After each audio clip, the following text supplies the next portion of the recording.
One, Oh, fuck, I forgot to change my lineups. Yeah, but who's playing? the Titans and the Jaguars. My fantasy lineups. So it's a game that doesn't matter. No, I like the Titans and the Jaguars. I have fantasy implications. No. I forgot to submit my lineup. I fucking hate Thursday Night Football for that. Well, now I can't submit. Oh, wait, it's allowing me to submit yet. They haven't actually physically started? No, I hit the wrong button. Oh, it's great. It's great out. No, it's in the second quarter right now. Oh, that's great. Well, Corey Davis better have a shitty game because I'm not playing him this week. But he is the only one that I have on any of those teams. He did not have a great game last week, and the Jaguars have one of the best pass defenses, so probably wouldn't have started him anyway. So, and then who do I have on my ESPN fantasy? Because I fucking have 2 fantasy leagues because I have a work one. You have so many fantasies. Who's in your buddies one then? Ooh, my people from college. But anyone I know is what I'm asking. Absolutely not. Not me. Okay. I wasn't invited. Well, you wouldn't play it, so it's fucked up. Yeah, I wouldn't be active. Matt doesn't watch what he calls sports ball. I would play it, but I wouldn't be I would active. still pick stuff. Just pick them randomly. You could not play in the league I have with my friends because it's a dynasty league, so you really need to pay attention. You can't just pick. You have to like plan years in advance, like draft rookies and stuff. That It's sounds very like an awful hobby. It's a delicious hobby. That sounds terrible. It takes almost more of his time than this. I want all of the stress of being like a team owner without any of the benefits. I can win money. I've already lost money because I put money in the pot. But I could win it. So I can meet you guys wherever. I'm at Sunrock right now. Oh, Sunrock Retreat? That sounds good to me. I'm in Orgrimmar because... I'm fucking up a bunch of stuff because I'm not paying attention. Yeah, I'll go wherever. Yeah, I've got more flight paths unlocked in here on this side. Do the shellfish quest and Desolus over and over. Oh, I don't think TJ can make it there though. Oh my god, what just happened? Wait, the shellfish. That was my door shutting. Oh, okay. Well, what? Oh wait, I'm not. Am I in Desolus? No, Desolus is what highlights when I go to the left. Yeah. So what am I in? What is Stone this called? Talon. Stone Talon. Okay. Yeah, I would die in Desolus. Yeah, the shellfish quest is a repeatable quest where you get 55 silver each time. Nice. So if it's not very crowded, you can grind out mount money pretty well. I'm at almost 3 gold right now. I just paid for my 22 skills. I haven't gotten skills in a bit. Guys, I got a bad news for you here. Yeah. I keep forgetting to do my talent points. I need someone to. I'm asking someone to open a chest that I got from fishing. Uh-huh. Yeah. And he's in Undercity. Okay, so just go to Orgrimmar and pay somebody to portal you. I have Hearth to Undercity. No, that's okay. I'm just gonna run to UC and Hearth back to TB. Okay. And then we can podcast. I can go there. I was told there would be floating wreckage. There's no floating wreckage. No, you know what's gonna happen? You're gonna have someone open that fucking chest. It's gonna have like a minor healing potion and something of the whale. I'm gonna look at this and see what the Sturdy Lock chest typically has in it. The thing is, you can't vendor these. I mean, you can. They vendor for one. They vendor for 1 copper. That sounds right. Throw it on the auction house like a loot box. I mean, yeah, it really is. Okay, so it can have in it assorted level 30 grays, which vendor for around 30 to 40 silver, or stacks of heavy leather, bolts of silk cloth, medium leather, bolt of woolen cloth. So it will probably, I could probably not get anything out of this. Yeah, just put it on the auction house for like 20 silver. I'm not going to tip this guy very much. There's no water down in Thousand Needles, is there? I'm gonna tip him 5 No, silver. it's a though, desert. Okay. at the very least. He's Because still an Undercity. I did get my flight path to Freewind Post. I just ran there. Like, wait, this isn't the way to Thunder Bluff. Well, I guess I'm just gonna hang out waiting for him at the bank until we start. So, I don't have gonna- anything to do in Ratchet right now. I'm gonna I was open up led to the- believe there would be floating wreckage as far as the eye could see here, but I haven't seen any of it. Well, we could go to retail and just hang out in New Dalaran. I just want to fish and get some sweet chests. I'm sorry, what's retail? I've never heard of that. I've been tempted to power grind in retail. I don't know What why. is no? What is retail? Isn't this 2006? Yeah. President Oh, yeah. George W. Bush. Yeah. Yeah. I desperately Y'all want hear about to... that Obama guy? I heard him give a speech, but then that was it. Yeah. I shit. wonder if we'll hear from him again. You all Probably see not. that new YTMND? Okay, what's that? We got the blue ball machine. Seen any good Flash animations lately?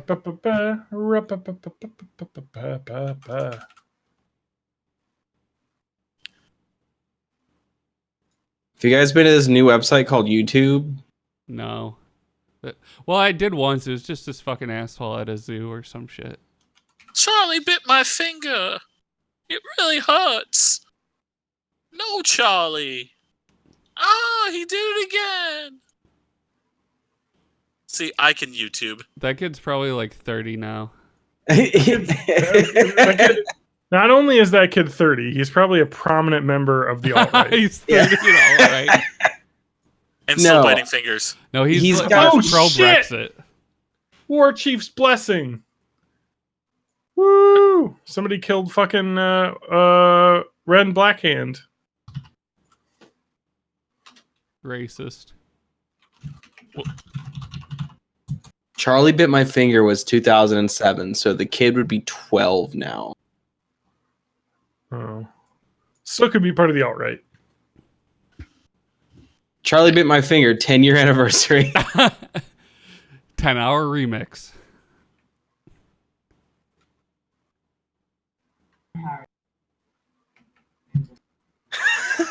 This video is like, hi, I'm Charlie, and I'm Harry. 10 years ago, Charlie bit my finger. And it changed our lives forever. Now, we want you to donate to this fund and a small... Turning Point USA. Turning Point They're USA. going on a fundraising circuit with the Oh, Please, fuck. please donate to the Laura Ingram's Ingram Angle. Join our fake fun. Patreon so we can pay for Brexit. I fucking hate how... I just hate Turning Point USA and that PragerU bullshit because it has fully captured the fucking lizard brain people I went to high school with. Like, all over Facebook now. They're like, actually, I should be able to say the N-word. It's like, Wait, fuck what? off! Oh my god! I I never met a black person. All right, let's see. Can't Auction use the successful. N-word. Wool cloth. Oh, There's it's the 14 more worst. silver. Hey, Matt. This guy Ooh, wants to sell Burning War Axe, that thing you gave me, for 8 gold. Oh, you should buy it and give it to me. Mm. Where the fuck do I put...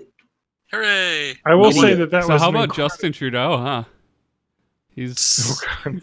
What the fuck is up with people wearing blackface don't- all the time? I don't Who know. the fuck does that? I grew up in a small town, like USA. I think with, it was like, the whitest honestly, I people think it was ever, like a and rich... nobody ever did that. I think it was a rich person thing. Like, I think it was just a thing It that must be. happened at prep schools.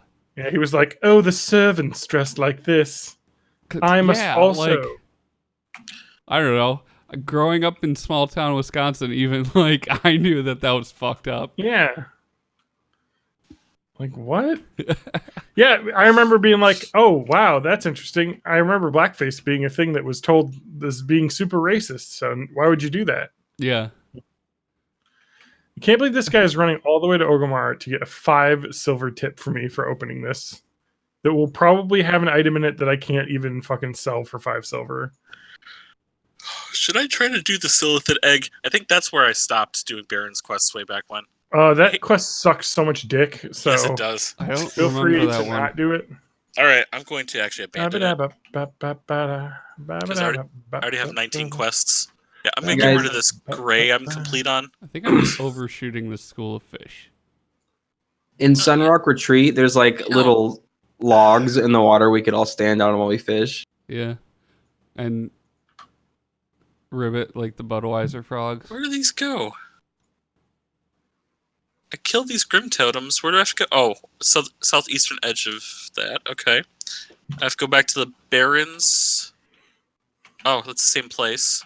I'm pretty sure your Further fishing instructions. level is the same as your like proficiency with the fishing pole as a weapon. Fuck! I got 1 medium leather out of that for 5 silver. Wow, you Good got job. I chose poorly. screwed. I got rinsed.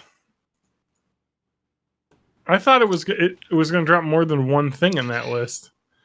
That's okay. I do use medium leather to craft weapons and stuff, so I will end up using it. Does anybody crafting, know how you get wait, the guy's trying to sell the Burning War Axe for 7 gold now. 225 and above? Is it like a Yeah. book somewhere? Yeah. Or a quest or something? Yep. You go fuck yourself. Okay.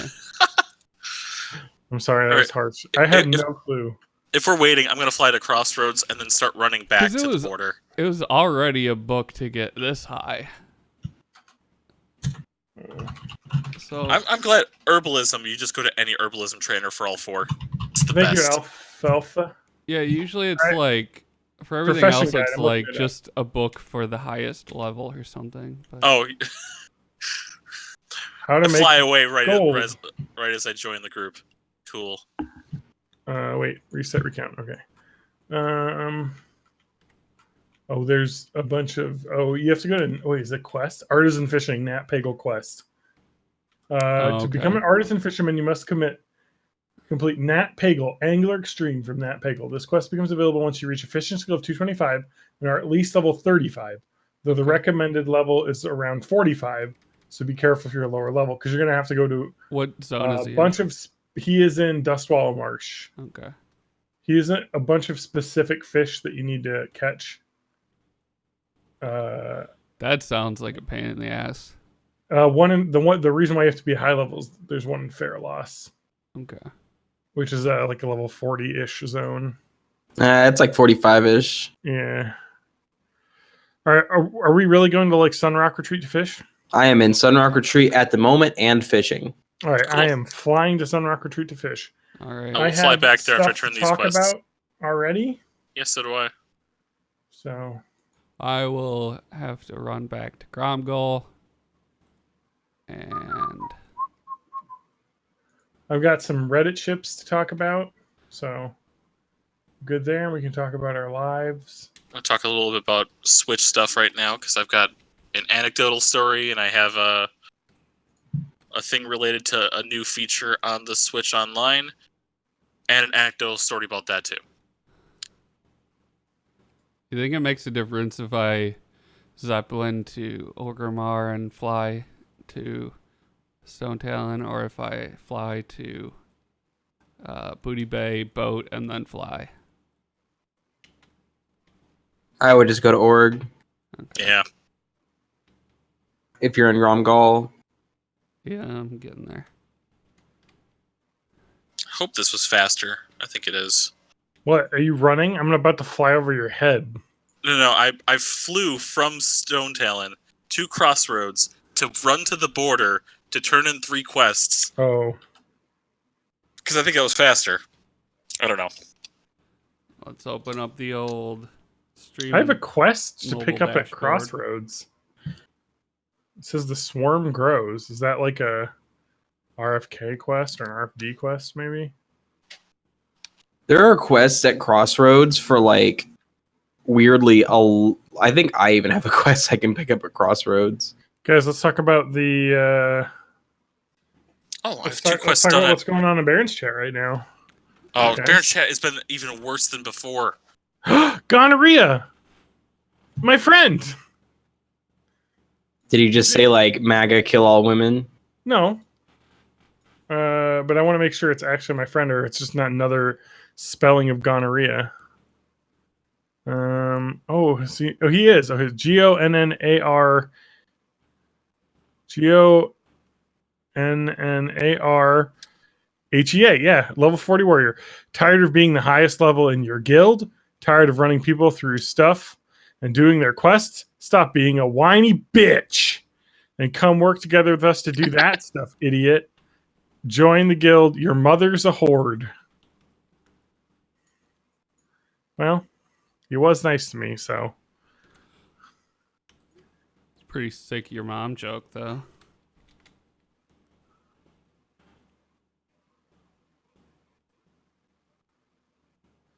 Oh, I fucking hate Baron's chat. I mean, nobody is saying anything racist right now, but Oh, everyone's they were earlier well, today. obviously. Yeah. It's the freaking 35-year-old neats All right, that are playing midday. Ooh.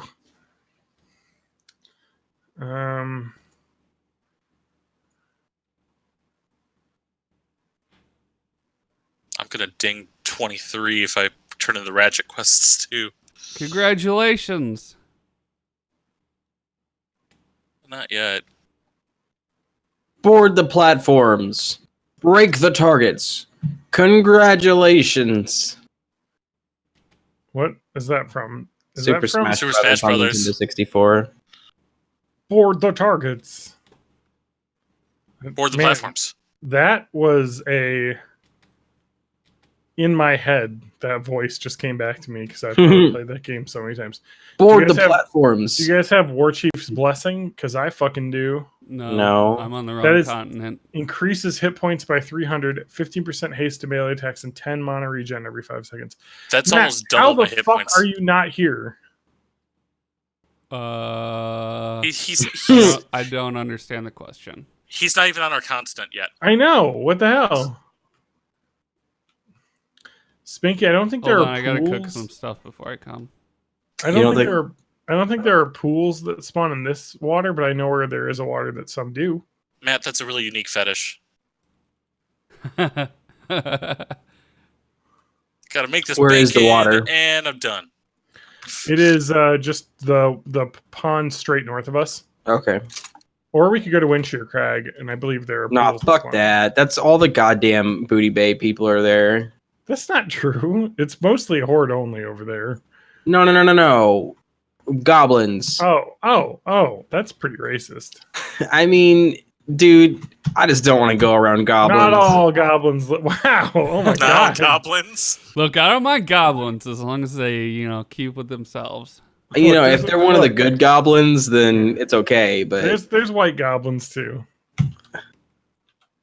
Make sure we don't have a-hole alliance killing these quest receivers. No, we're good now. Because I got these quests when they were dead. Fuck your mount. You're so much faster than me. I thought you But I were wish I gonna had a say mount. fuck your mouth. Yeah. Matt, how are you not fucking here? Why are you in Gromgal? Because nobody told me we were meeting up. You were we like, already I'm we flying all to, said you I'm were in like, Sunrock I'm Retreat. flying to the Undercity. I didn't do that. Yeah, that's what you said. I know, but then I said that he was coming to me. So I was gonna wait here. Well, here comes the skyboat. Well, anyway, we're going to be at the lake north of Sunrock Retreat fishing. There's actually good fishing here. Okay. Awesome. There's pools. Is there actual schools and stuff? Yep. Yep, That And yep. that shouldn't lake, happen yes. in a lake. Yeah. fools of Skish. So this is our podcast now. It's just a bunch of people sitting around, dicking around in World of Warcraft, not talking to each other. Yeah. It's Is basically this my whole life being now. recorded on Twitch right now? Yeah. Yeah, we're on Twitch. Oh my god, we haven't even done levels. This is the pre-show. Here, let me put up there. Now it's officially the pre-show. I don't know. I've got an ad for Modern Warfare right now. Oh, fucking turn on group loot or turn off group loot. Yeah, Thank you. thank you. I can't loot this fucking griffin that got in my way and I killed. Griffin McElroy. Matt, don't forget to buy your fucking shiny baubles before you get out here. I've got a few. Is I've there got not 2 a vendor baubles and out 6 there? nightcrawlers. Well, we're not out of town. Not really. We're fishing on a pool. We're taking a night out in the jungle. I thought you were in the actual Sunrock retreat thing. I mean, there is a We're in lake the there, lake but north because there's a pools that you can fish here. Like this one I'm about to fish. Matt, Okay. the hell is your UI? What the fuck? Which part? Does he all have of it? just like classic WoW? No, I got classic WoW. I'm the one who's. I got a bag, a one bag thing. Yeah, Bagnon, that's a great app. I Yeah. got what's the UI thing called? I don't know. Unit frames? No. No, it's like tacky or tack something. I don't know. Yeah. He's got basically a box of not unit frames. What the hell are these things called? But his icons, his clicky things, his squares. Hotkeys. The Yeah, key glow stuff. bars, the bars. Yeah. Bars. I have I got bars. bars in Atlanta. I Yeah, he got has a- more. I got more He has a down box there. of I action got bars. broads in London. Bruv. Hello, I'm Charlie. And 10 years ago, I Welcome. bit my brother's finger. I We bit would it like to clean tell off. you to donate to Turning Point USA or Brexit. Damn it. Turning Point UK. That's a real thing too. Yeah. Burning Alright, let's see who's Point. gonna make it there first. Burning Oh. Point USA. Churning Point. Feel the I burning. like that the Bernie Bros have turned into Andrew Yang Bros. Yeah, is The that Yang where all Gang. of the Bernie support's going? Because he's Yes. kind of like stalled out like crazy. Yeah, You know, I'm well, cool with them being the Yang Gang because he's not going to make it very far. So they He's can not just even going to fuck make off it to and like the die. top 3. So No, So they he's- can just go all fuck off and die before the actual shit starts. he's gonna sell a heck of a lot of books after this is over, though.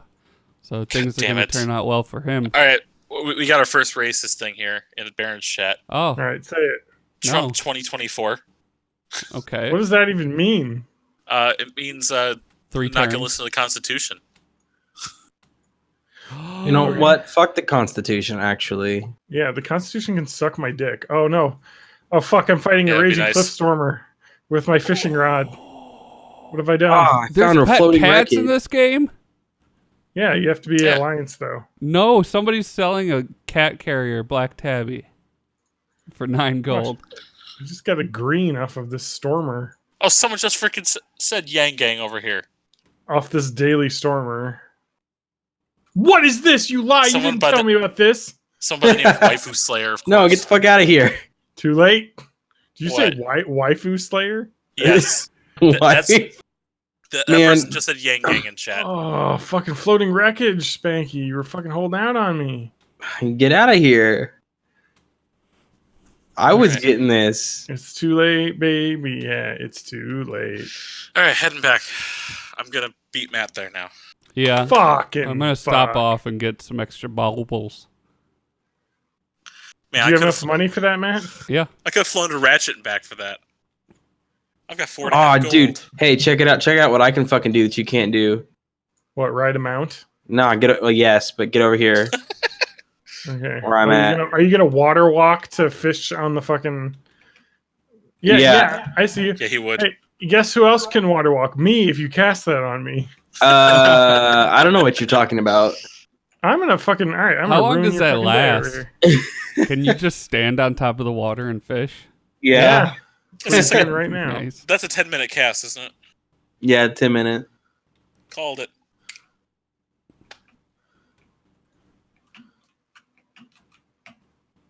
I'm fucking your shit up.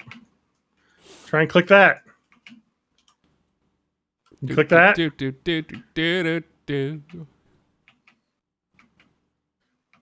Welcome to WoW Classic Cast. The cast for WoW Classic. Yeah, the cast where everyone fishes in WoW Classic and nobody talks.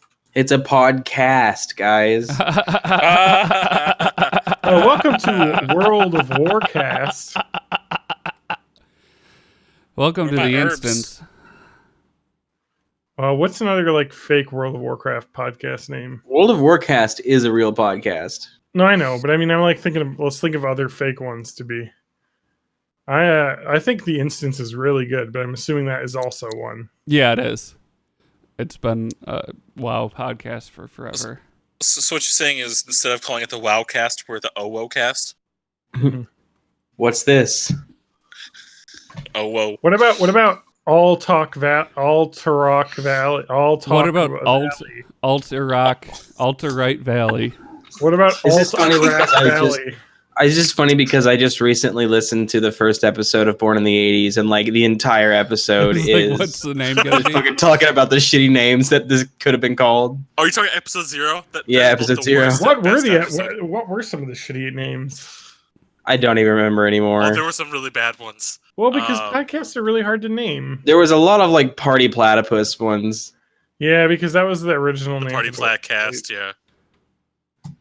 That's Like Party really Puss good. Platycast. Oh, That's- yeah. That's pretty good. Party actually. Pussycast. Hey, fucking stay away from this fucking pool. Spanky's stealing my fish. But I want to say there was something like stupidly boring, like Around the Horn or something. It wasn't Around the Horn, but there was some really boring ones too. I gotta listen to episode 0 again, You don't. and Do then I'll, yourself a favor and don't. and then after listening to it, put a couple of 1 and 2 star reviews up on on iTunes. Clean out your ears. This is a Clean fucking out your nightmare. ears. That's the new name for the podcast. Can we I need to find out where to can get we some actually new do recipes. this podcast? Like, Yeah, Yeah. I'm ready to start. Do you I've want to been get ready. levels? Do you want to do your fucking job?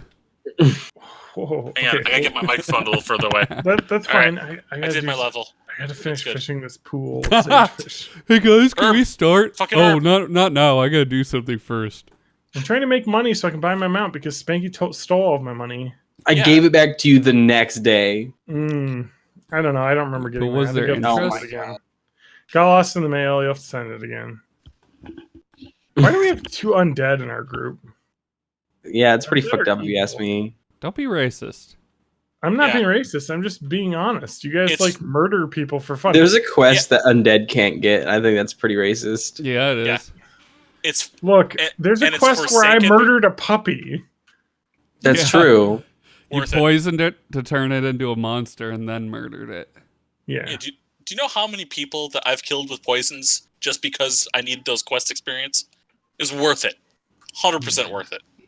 Oh my Please don't God. take that out of context. Hitler Oh, I was will. right. Says Eh, TJ. As a shaman is running past me with the name Satan worship, of course. Hey, Satan never did anything to anybody. He just wants everybody Okay, to party So and I'm have a gonna good go time. to the Briarthorn, I need it. weednumber.com/live. Yep.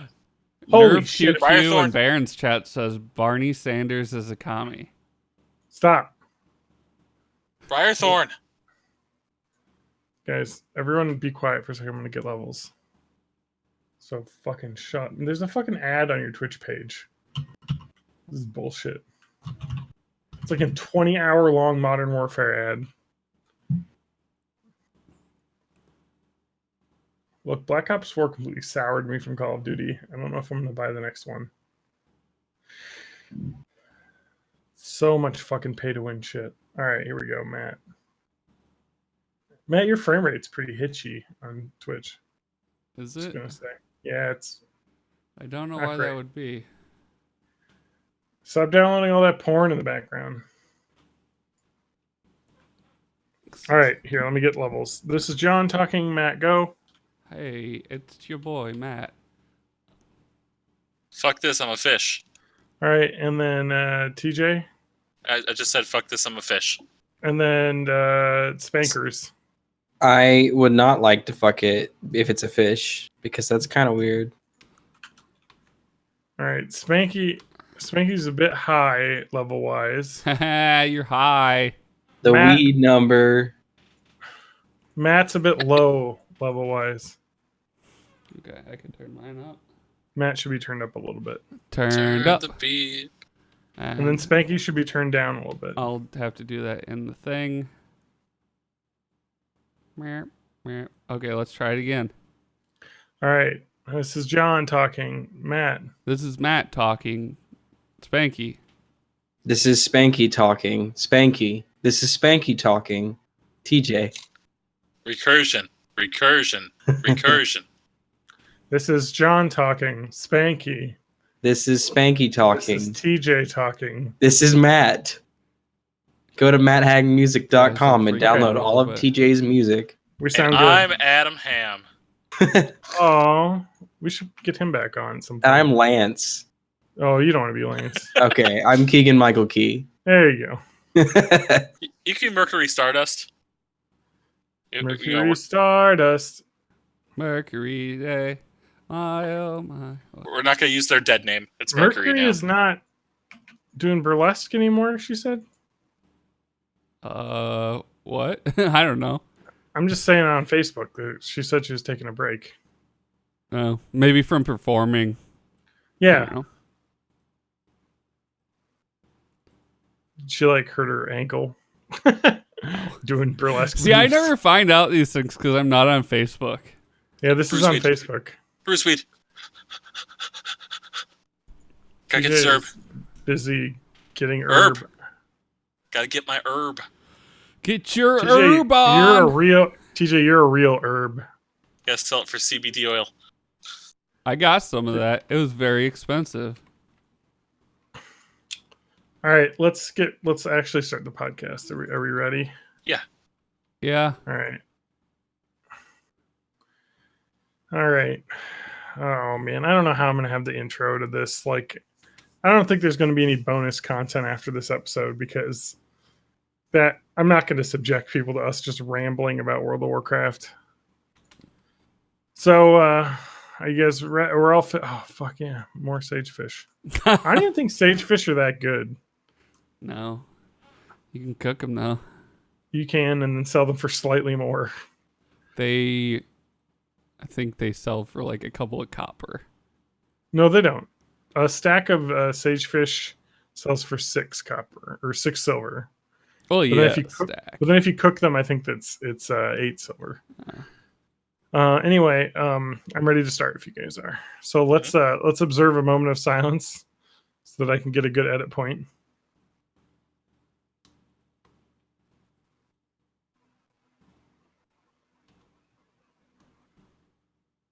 Okay, that's good. So let's start. Oh, what number episode is this? Do you even know? Does anyone know? I think it's Matt. 369. 69 It is 420. It is not 369 420. We were close to 365 because I remember we did that already. Are we three? We might be 369. I don't know. Fuck. I gotta look 69 this up. somewhere. It's always 69 somewhere. You know what that means? The sex number. .com/live. I did. That website's available. All right, let's look. Can No, you just don't- set don't up need to- I like don't want a you to buy another looping, website. like a forwarding loop where it just sends you back and forth between the two sites? There's an error specifically for that called too many redirects. All right, we're ready, boys. I'm ready to start. All right. Welcome to Born in the 80s, episode 368. I'm your host, John Danger Rowe, joined by my co-hosts. Matt Danger Hag. TJ Danger May. Spanky, Matt, Danger, Hag, works. Oh, I thought you were going to say Matt Damon. Matt Damon. Matt Damon.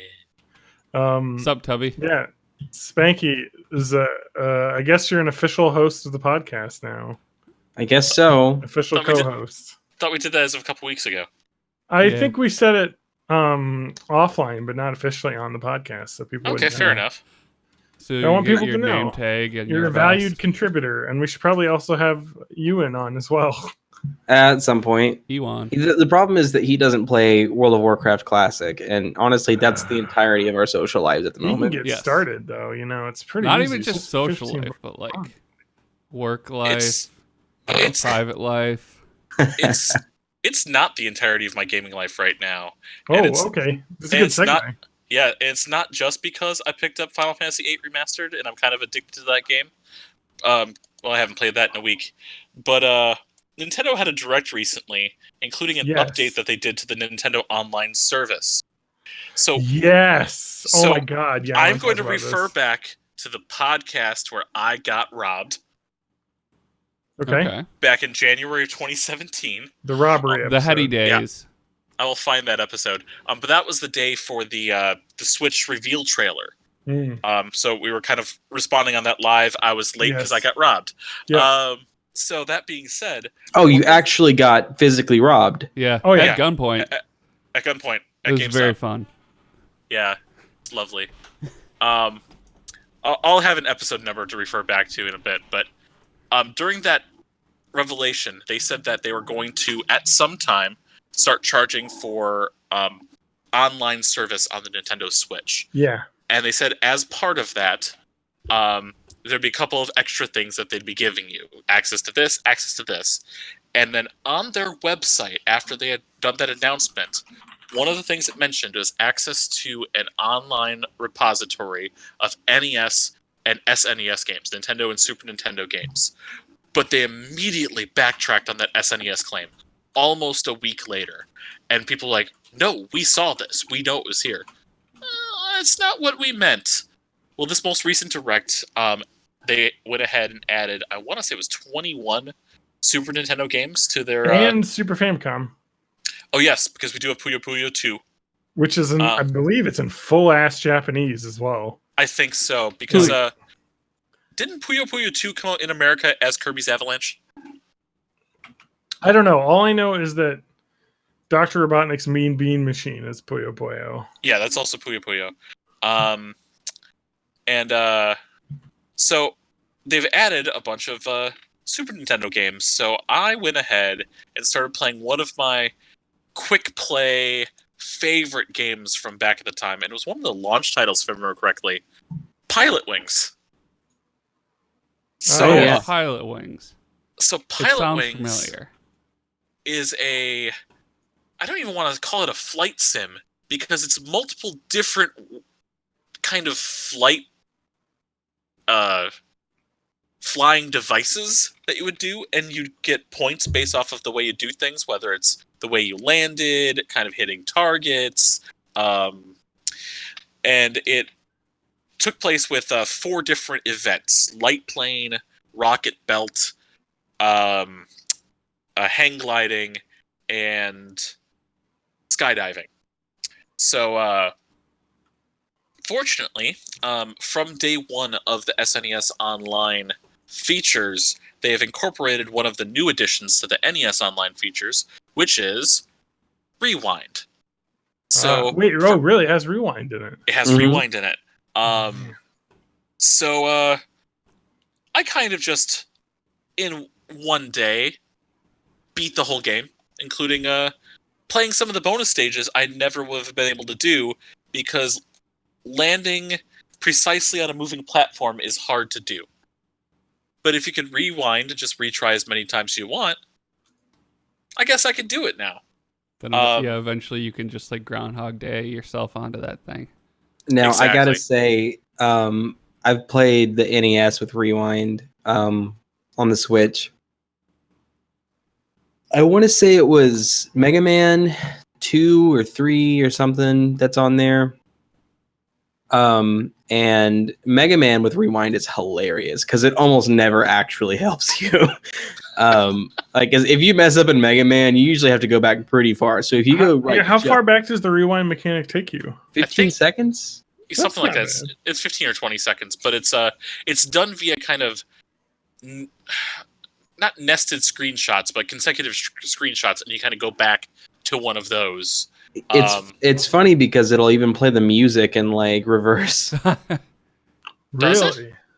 I don't think it does. Well, maybe it's just because of how rapid fire I did I it. think it's just, you're probably thinking of the Mega Man collection, which does have Rewind in that way. Okay, yeah, that would make sense because I definitely have the Mega Man collections. Yes, so that's definitely Mega Man collection. But the way it's done is you hold both triggers, and then it kind of does a clicky sound, and you kind of just click back through screenshots to go back. But a few weeks back I bought the Disney Afternoon collection for PS4, And that one has the old DuckTales game, which I beat in one sitting because of its rewind feature. That one does rewind in a way where you just pull a trigger. It rewinds for as long as you pull the trigger up till about 15 or 20 seconds. And it does do the music backwards. So those are fun. Yeah. Yes, they are. And then So it I tells played a you little to bit. worship Satan and kill your parents. I did a little bit of the SNES, and I'll tell you what I've been playing. I've been playing Demon Crest. Okay, yeah, I never played much of that. I played a little bit of Super Ghosts and Goblins, which is about as much as anyone ever plays that game, because that whole game is a piece of shit. Yep. But I played a little bit of that, and then I was like, I like the aesthetic, and now I'm gonna play the game that they made that's meant to be completed, which is Demon Crest. And it's really fun. I like it. It plays kind of like Super Ghouls and Ghosts or Ghosts and Goblins or whatever. But it's intended to be beaten, and it's got a little bit of like a Castlevania 2 if it didn't suck feel to it. It's got like a Final Fantasy overworld where you fly around as a demon with wings. It's pretty cool. Oh yeah, I think I've seen screenshots of that, like the overworld flying thing. Neato.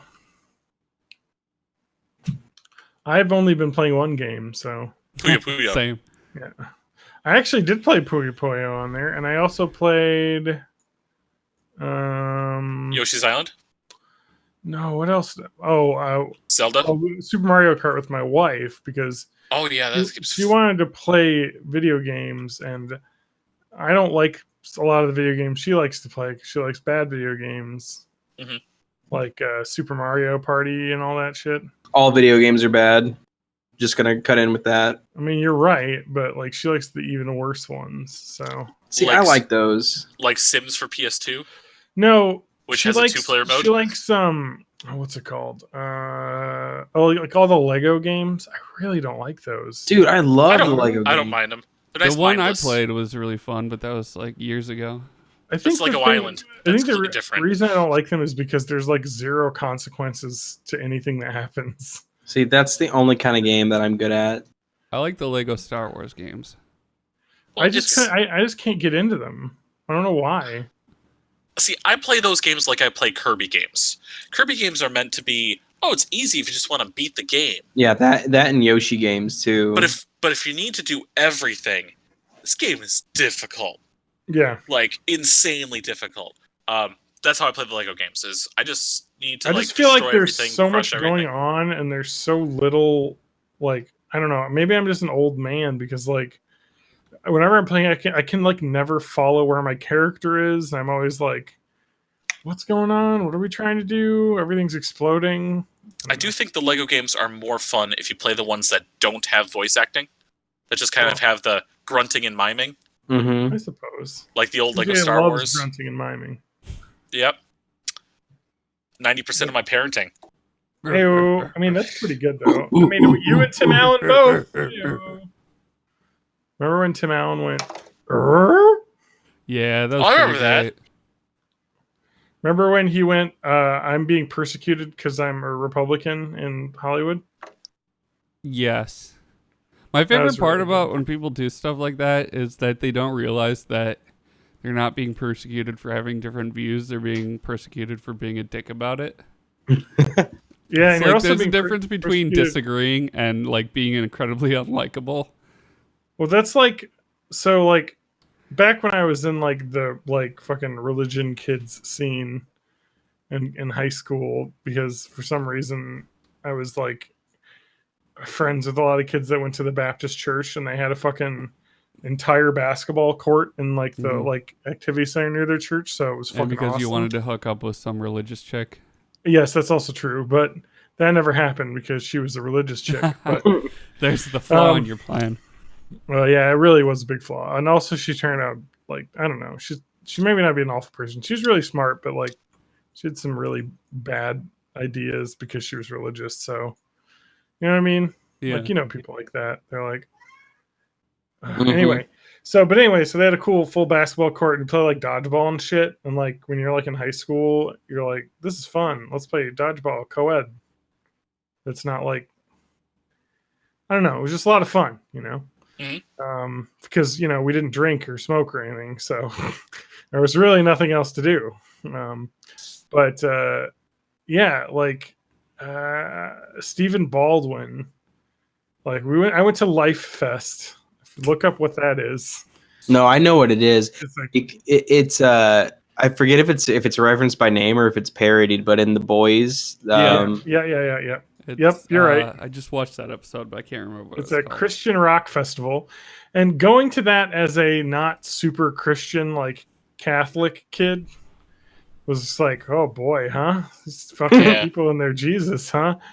Like I was there because said friends and a girl I wanted to bang was there, and there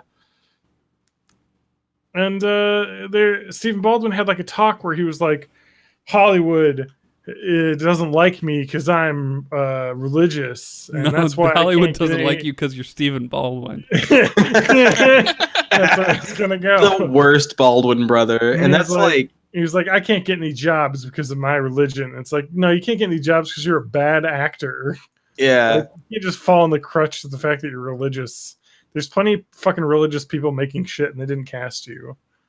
Yeah, I mean, look at Chris Pratt.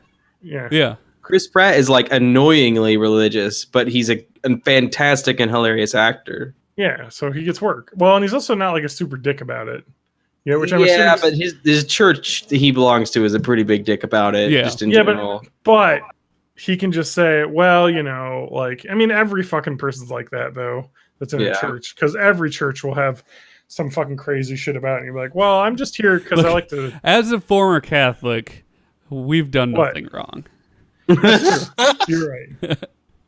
Yeah, look up the history of the Catholic Church. There's never been one any page, wrongdoing. and it says it's all good. It's all good. It's all good, baby. Just win, baby. And it was written in 1400. Oddly. Yeah, 1492. It's all good, baby. Jesus sailed the ocean blue. Yeah, when Jesus sailed the ocean blue. So that's when Jesus walked across from Portugal to settle America. Mm-hmm. Yeah. Can we talk about going across the ocean? Because it's John's anime corner. Right. Yeah. I started watching an anime. I'm sorry. No, don't be sorry. It's a good anime. Yeah. It's called Vinland Saga. I've heard so many good things about this. So Vinland Saga is. Yeah, no, that's Vingland Saga. Oh, right. And that's just basically a bunch of episodes where he tries to get into his house and his white neighbors call the cops on him. Yeah, and then deciding whether or not to do another Mission Impossible movie.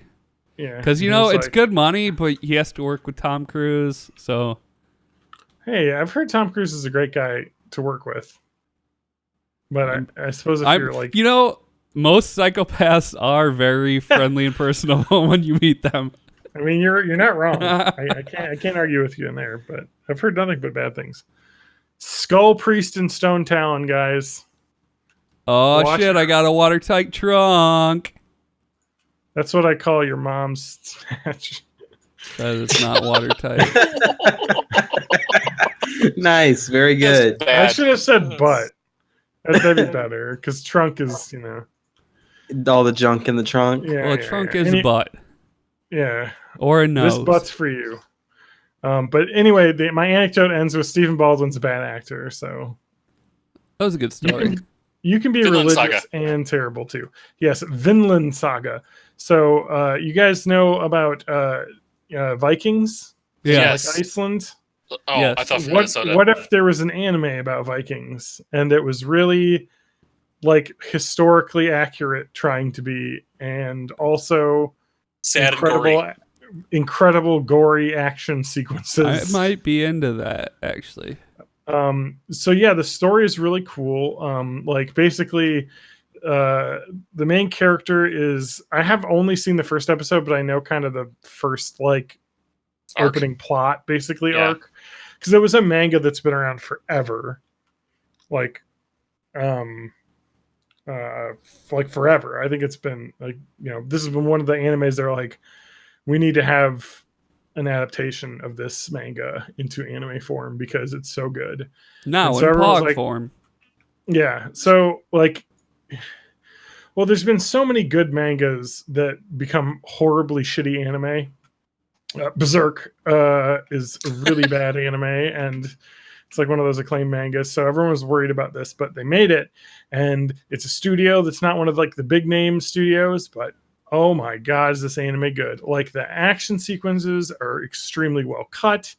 The storyline is great. So I'm not gonna spoil too much. I will talk about the plot of the first like arc, which is like the first 3 or 4 episodes. But the main character is a kid who is like, he starts off as like a child, and then as through the first episodes, there's a big time jump because basically his dad is this like Viking who's like super noble as a Viking and is just a fucking badass warrior guy who fucks every shit up ever. Mhm. And he's got all of his like warrior, like Viking friends who are actually like real historical characters. Like Leif Erikson shows up in this, and like it's meant to be as, you know, realism based as possible. Like there's fucking slaves and shit. Like it's all like, this is the way the fucking people lived in Viking times. And Vinland, of course, is what Leif Erikson called the New World that he discovered when he traveled over there. So it's kind of just about that era.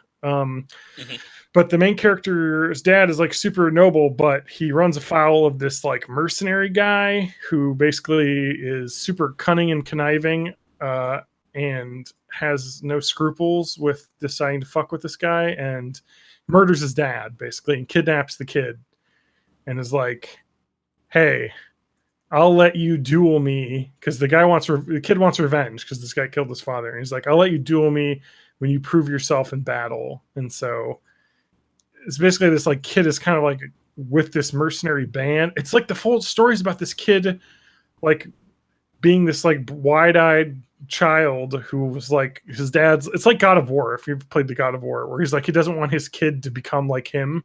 Basically he doesn't want him to be a warrior, but then this fucking guy kills him and steals his kid and turns him into like the ultimate killing machine basically. And so it's really fucked up because there's a lot of just murdering innocents and like raping and pillaging, and it's just kind of like a story of kind of losing your way, I guess, and like the idea of revenge. And I haven't gotten that far, so I don't know the overall plot, but the reason why it's good is that it is extremely violent, but like how Game of Thrones is violent, I guess, where it like feels like the fucking hits are hard. Like when somebody dies, they don't just like fucking, they do explode in blood a little bit. Like, so, like there's a point where a guy throws a fucking axe and it cuts off like 4 people's heads as it like flies around. But the guy like stabs this guy in the chest and he's like, oh no, I'm sorry, my wife, and then dies. And you're like, oh yeah, My wife. people fucking have like families and shit in war, and like the whole thing is kind of like about how war is, you know, terrible. So War it's never really changes. good. Like, and the anime adaptation is great. It's by a company I've never heard of before. But if you like Vikings, it's a really new, interesting setting, I guess. I'm learning like a lot of history, and then like going to like Wikipedia when they mention like, oh, this is Prince so and so, and you're like, oh yeah, he was Prince from like 1000 AD to 120, you know, 1020 AD. You're like, oh shit. So like it's like kind of trying to be as historically accurate as it can for an anime. Where are you watching that? So Matt, do you have Amazon Prime? I do. Well, then you have Vinland Saga because it's an Alright. Amazon Prime exclusive streamer. Although it might also be on other anime services, but it's on Amazon Prime. So, yeah, highly recommend. I need to watch more before I talk more about it. I just kind of going off of a synopsis that I read that is the reason why I watched it, because they were telling me what it was about. So, I need to get into more, but it is fucking good. It sounds It's really fucking- interesting. Just badass fucking Viking fights in like cold ass water, and then like super badass warrior guys. Like the mercenary guy really gives me like Tywin Lannister vibes of just like this guy is a fucking conniving monster, but also you kind of like him because he's just so good at being evil. Mhm. You're like, God, this guy is like just perfect villain. So yeah, it's a heavy recommend for me. So it's been a while since I've watched a new anime. I also started watching another anime called The Ancient Magus Bride. That's been good. I don't know if anyone's heard of that I anime. haven't heard that one. Is that from this season of anime or? It's from 2 seasons ago. Okay. I mean, the plot of that involves like forced marriage. Okay. It's really weird. Well, I'll just delve into that one quick since I already opened the can of worms. But so that the biggest vibes I get from that are like Harry Potter vibes because it does take place in England. And And it Harry involves Potter like was forced into marriage. and it involves a magical world that is alongside the human world that like humans are not regular human folk are not a part of basically. Okay.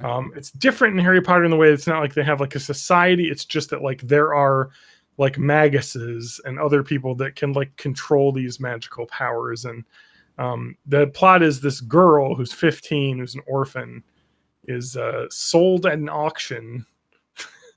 And this ancient magus character who is like has a skull for a head.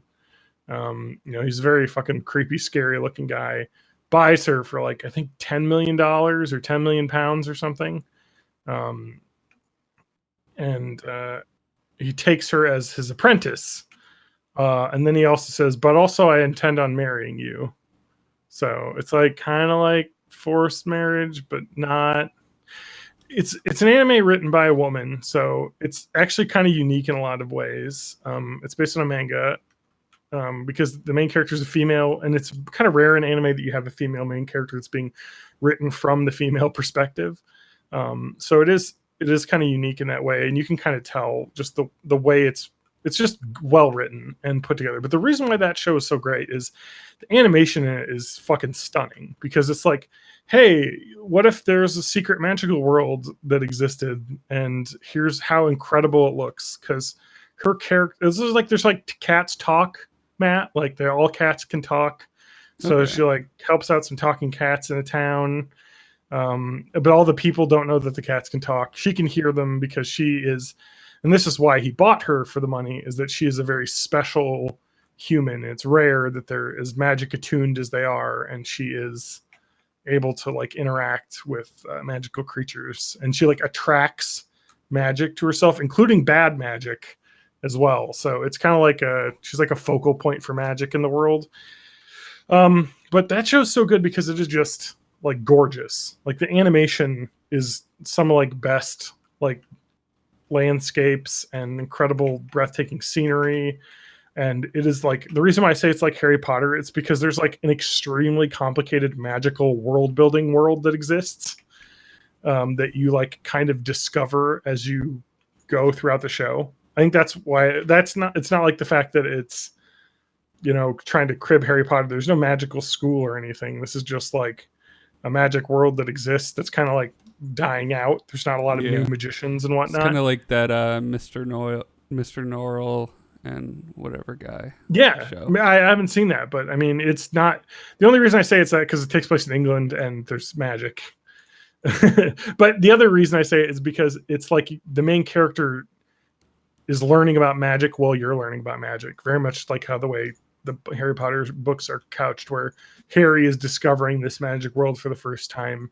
And so you kind of have that sense of discovery of like, what the fuck is that weird fucking thing? And then you like discover it, and it's this weird thing. Or like, what's that horrible black writhing mass of tar shit? And like, oh, that's like evil magic stuff. And holy shit, that's bad. And I don't know. It's just really kind of unique because you don't see a lot of anime that take place in like England that has like a very, it's trying to be very much like setting specific in England, with all of the like fairies and stuff. A lot of like, is it like modern England?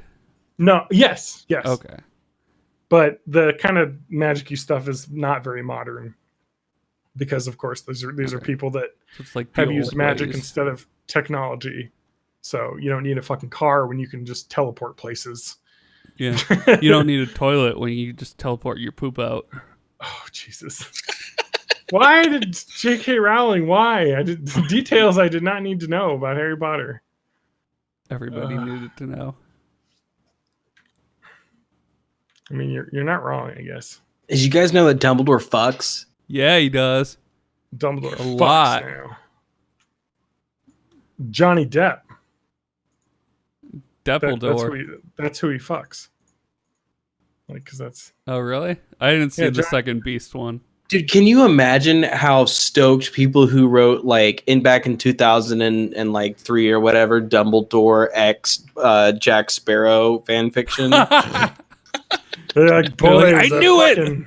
The whole time I knew it! It's like a decade and a half later. This shit is relevant as ever. Yeah, like no, but like that first Harry Potter movie is like, oh, Dumbledore, or not Dumbledore, but like who's the guy Dumbledore fucks? What's the character's name? I don't remember. The fucking Everybody. bad evil magic guy. Grindelwald. Grimblegram. Yeah, Grimblegram. Jimbury. Gringotts. So Gringotts is the guy that Dumbledore wants to fuck, and in that first movie, the guy who plays the evil magician is Colin Farrell, and then at the very end, it's like, whoops, it was Johnny Depp the whole time. As like a weird twist, and it's like, why did you get a famous actor to play a character who you surprise reveal to be another famous actor? Yeah, Like, no what kidding. the fuck? Couldn't it just been a normal looking character actor? It had to be another like famous actor. Also, It had to be a non-British person. the downgrade from Colin Farrell to Johnny Depp is extreme. Yeah, for Oh, sure. Like, You know, Eddie Redmayne really sold the first movie and made it a good experience. Yeah. I liked that movie a lot, and I liked The it because core characters of him and his sidekicks were like the the best sidekick part guy of the was movie. so fun. He was exactly like what you'd want in like a person who's never seen magic before, and he's like introduced this magical world and is like, fuck, let's just roll with it. This is fun. Like, you know what I mean? He's like up for it. Whereas like usually when you have like a scenario where a guy gets like, he's like, I don't believe any of this stuff for like the half the movie. And it's like, no, he's just like, okay, yeah, there's fucking weird creatures. I'm in for it. Like, let's have some fun. And then it seems like they retcon that in the second movie. Because like he's like loses his memories or some shit. And then in the second movie, they're like, nah, he's back. Because he's in all the trailers, so I don't know. Like, I don't understand why it's like, it makes sense for the first one to be a Fantastic Beasts movie, but I don't know why they went forward with that as like the name of the series. Yeah, you're right, because it's not really about Fantastic Beasts and where to find them. It's really about, it could just be like the here's a prequel adventures series. of Eddie Redmayne's character. They literally could have just called it The Crimes of Grindelwald. Yeah. But that movie was bad, though. I hated the Scamander. second movie. The Adventures of Newt Scamander. Yeah, I'll probably watch the second one if it's streaming free somewhere sometime. It'll be on HBO But eventually. I have no desire to seek it out. It's pretty bad, the second one. Anyway, yeah. What makes it bad? Why? So it doesn't have an ending. It's one of those like, we're making this a trilogy, and this one is the one that doesn't have an ending. So you have to see the third one so that you can see the ending. So it's like there's this big battle and nobody dies and nobody wins. Like the bad guy escapes and whatever. They never ever say Dumbledore is gay. They're always like, we were more than friends.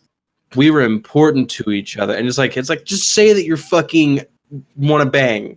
Say that you're a gay. But they wouldn't do it. They like really didn't gay it up. And it was upsetting that like Rowling made all this stink about Dumbledore fucks, and then he doesn't even fucks in the movie. He gets a chance to fuck, he doesn't. Yeah. No, so it was Yeah. it was I wonder if frustrating. that's the case of like the studio being like, we gotta tone it down, you know.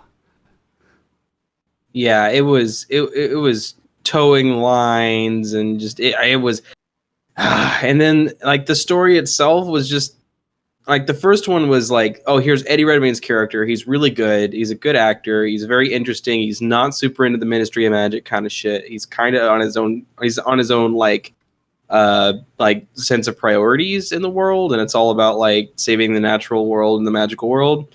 And then you've got the Muggle there, and then the second one is like none of that. It's like, what if Harry Potter, but Harry Potter wasn't in it, and there was no bad guy except for Johnny Depp, I guess. It's been red pilled into finding that the Ministry is bad and that the bad guy group is the good guys. Actually, is that what happens? No. So what happens, and I don't really want to spoil it. Does he try to blow up Parliament? But Guy Fawkes style. Yeah. No, he listens to this guy called Magical Ben Shapiro, who owns the libs with facts and logic. He's like, I started listening as kind of like a half joke, but he's starting to make a lot of sense. Yeah, this Grindelwald really is, like magic people deserve more rights than non-magic people. Old-timey Texas and meet Alexis Jonicus. Alexis Jonicus. Yeah, but he talks about goblins a lot, so. Gerblins. So, he's probably already in tune. But we're all in the simulation, so it doesn't matter. What can you give me the non-spoiler plot, basically? Non-spoiler plot is Dumbledore wanted to fuck Grindelwald at one point, and then never did, and then Grindelwald's bad now, and they have a big showdown where nothing really happens, and then in the next movie, the showdown will really happen, I guess. That's like the whole plot of the movie. And like honestly, I can't even remember spoilers because like nothing really happened in the whole movie. It was really annoying. There was almost no Fantastic Beasts in it, so that was a bummer. Can we talk about how fucking like that first Fantastic Beasts movie had a lot of like fucking horror elements in it? Like, yeah. What was that fucking weird monster in that like ice area that like if you like see it, it'll seal your soul or some shit? Like what the fuck was that? That was terrifying. I don't remember. Remember? And it's like little pockets. Like if you look at the sniggle snitcher. Man, you better be careful with your fake wizard names. I seem to remember J.K. Rowling wrote them. All right. I seem to remember the first one having a lot of like civilian casualties too. Maybe I'm making that up, but that's how I remember it. Yeah, there's a point where one of the snipnifters takes a long rifle and goes down to downtown New York. Mm-hmm.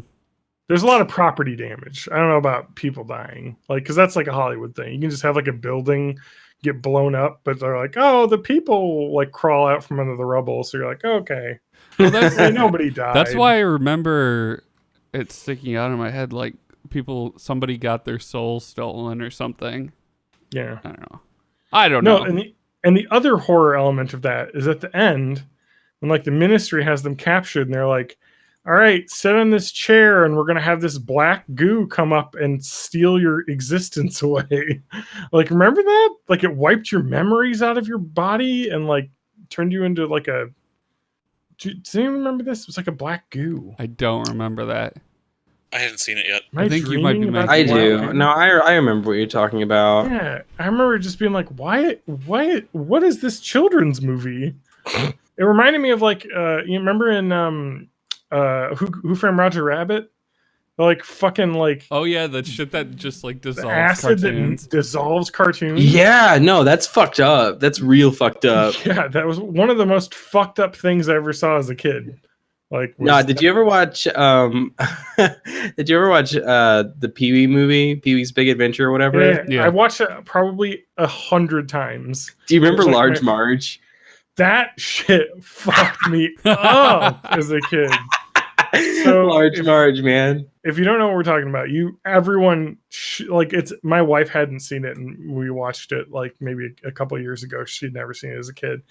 and it legitimately holds up as an incredibly fun movie. Oh yeah, no, it's a good movie. Like, it is just a straight up adventure movie starring Pee Wee Herman, who is like basically like an adult child, running around having fun, like doing gags, and all the adults are kind of like meant to be adults, but they kind of play along with him a little bit. There's a point where he's hitchhiking, and the guy's like, "You got to watch out for this trucker ghost demon or something. Large Marge will get you or something." And then he's like, "Whatever, man. Like, I gotta hitchhike because my bike is stolen."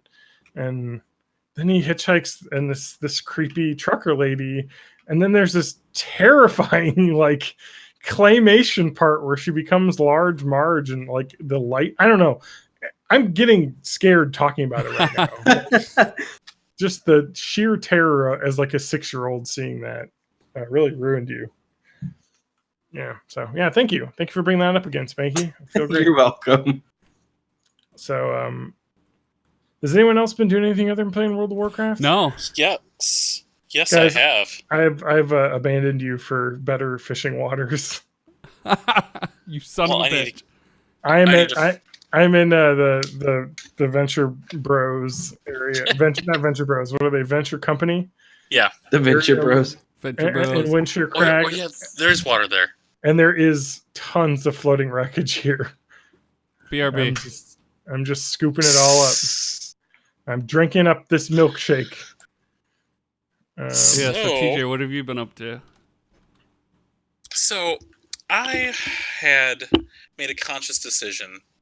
Now, I may have overdone things when it comes to accessorizing my Switch. I think I've mentioned this on the podcast before, but I currently own 12 Joy-Cons. Not 12 pairs. Okay, TJ, stop. Yes. Now, most games max out at 4 players. Yes. So 4 sets of Joy-Cons would be enough for most people. I have 2 Switches. Oh, okay. So, but you're going to have 8 people playing Switch at once? Well, you can, but no, not 12 pairs. I just have 12 Joy-Cons. No, that's what I'm saying. You have 6 pairs. Yes, I have 6 pairs of Joy-Cons and a Pro Controller. Okay. And the Wii U GameCube controller adapter, which also works for most games. So I have, let's just say, a lot of controllers. But we've talked about this on the podcast in the past, but about the stick drift issue with the Joy-Cons and the attempt of the class action lawsuit, and that Nintendo will go ahead and fix your drifties for free. And I was like, well, I only have stick drift in like 2 of my controllers. I'll probably just fix them myself because I don't want to lose my colors. I have 2 pairs of blue, a pair of red, a pair of green that I had to get individually, and then a pair of yellow and a pair of gray. I've been noticing more and more, at least the kids have been playing, and I've been checking them. I'm like, oh, there are a lot more controllers I have that have stick drift. So this Sunday I went ahead and, okay, I'm just going to sit down, have all my Joy-Cons, let me test them all on the calibration screen to see which ones are not going back to center or which ones are kind of floating away from the center as I go around. 8 of my 12. Oh, wow. 8 of my 12 had stick drift. So I went ahead and I put in the submission request at Nintendo's support site.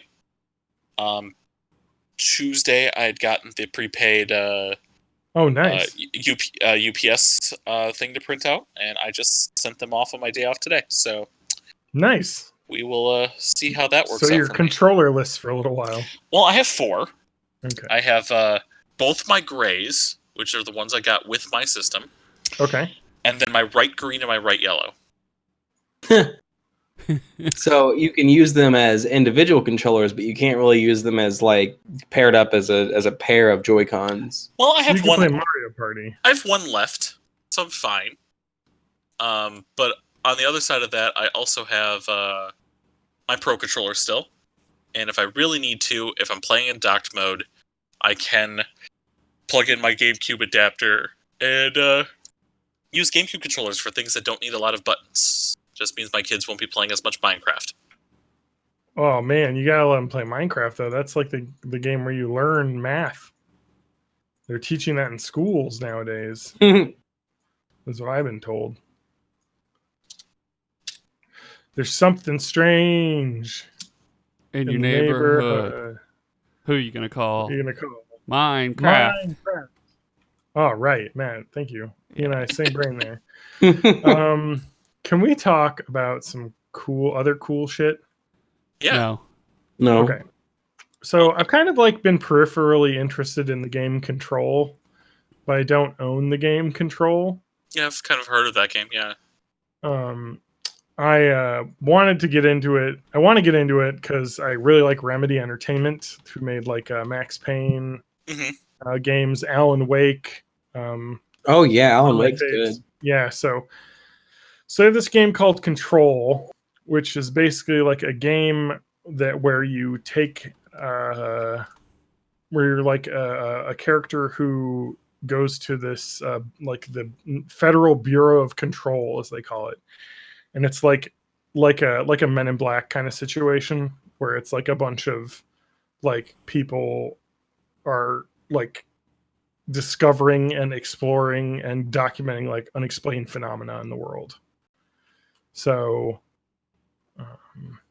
that's kind of the game. The game is set in that like bureau, and something bad has come through basically, and you have to like discover it. But the game setting itself sounds incredibly cool because it takes place in like this world where all of these unexplained phenomena exist, like different rooms in the building go to like different dimensions and all sorts of crazy shit going on, which just sounds awesome. And the visuals look really cool, but I haven't picked it up because I kind of feel like I want to try playing it with my wife because I think she might be really interested in it. We should probably play Alan Wake because she loves horror stuff, and Alan Wake's actually a pretty good horror-esque game. There's like definitely horror stuff in it. Yeah. I would say it's much more of like a cool story game, not necessarily just like I guess like, you know, like it's like a horror thing, but it's also just deeper than just a jump scare movie. So I kind of want to play that, but someone mentioned this thing that exists on the internet that they thought the whole like world of Control reminded them of. And have you guys heard of it's called SCP? Yes. I got way into reading SCP stuff. Would you guys care to hear an SCP? Well, Sure. let's explain. Like just it's like it's an outgrowth from creepypasta, right? Yes. Where it's just the society that tracks and contains various types of monsters and stuff. Yeah. And like there's a tabletop role playing game based on it too. Oh, is there? Yeah. Is there? So I think the reason why I really like it is because it basically reads like a Wikipedia. The website reads like a Wikipedia. Not even a Wikipedia. It reads like you have accessed a database of a world that doesn't exist. Yeah. Like just unexplained crazy shit. It's like reading the terminals in Fallout. Yes, but of like a crazy sci-fi, like fantasy techno world.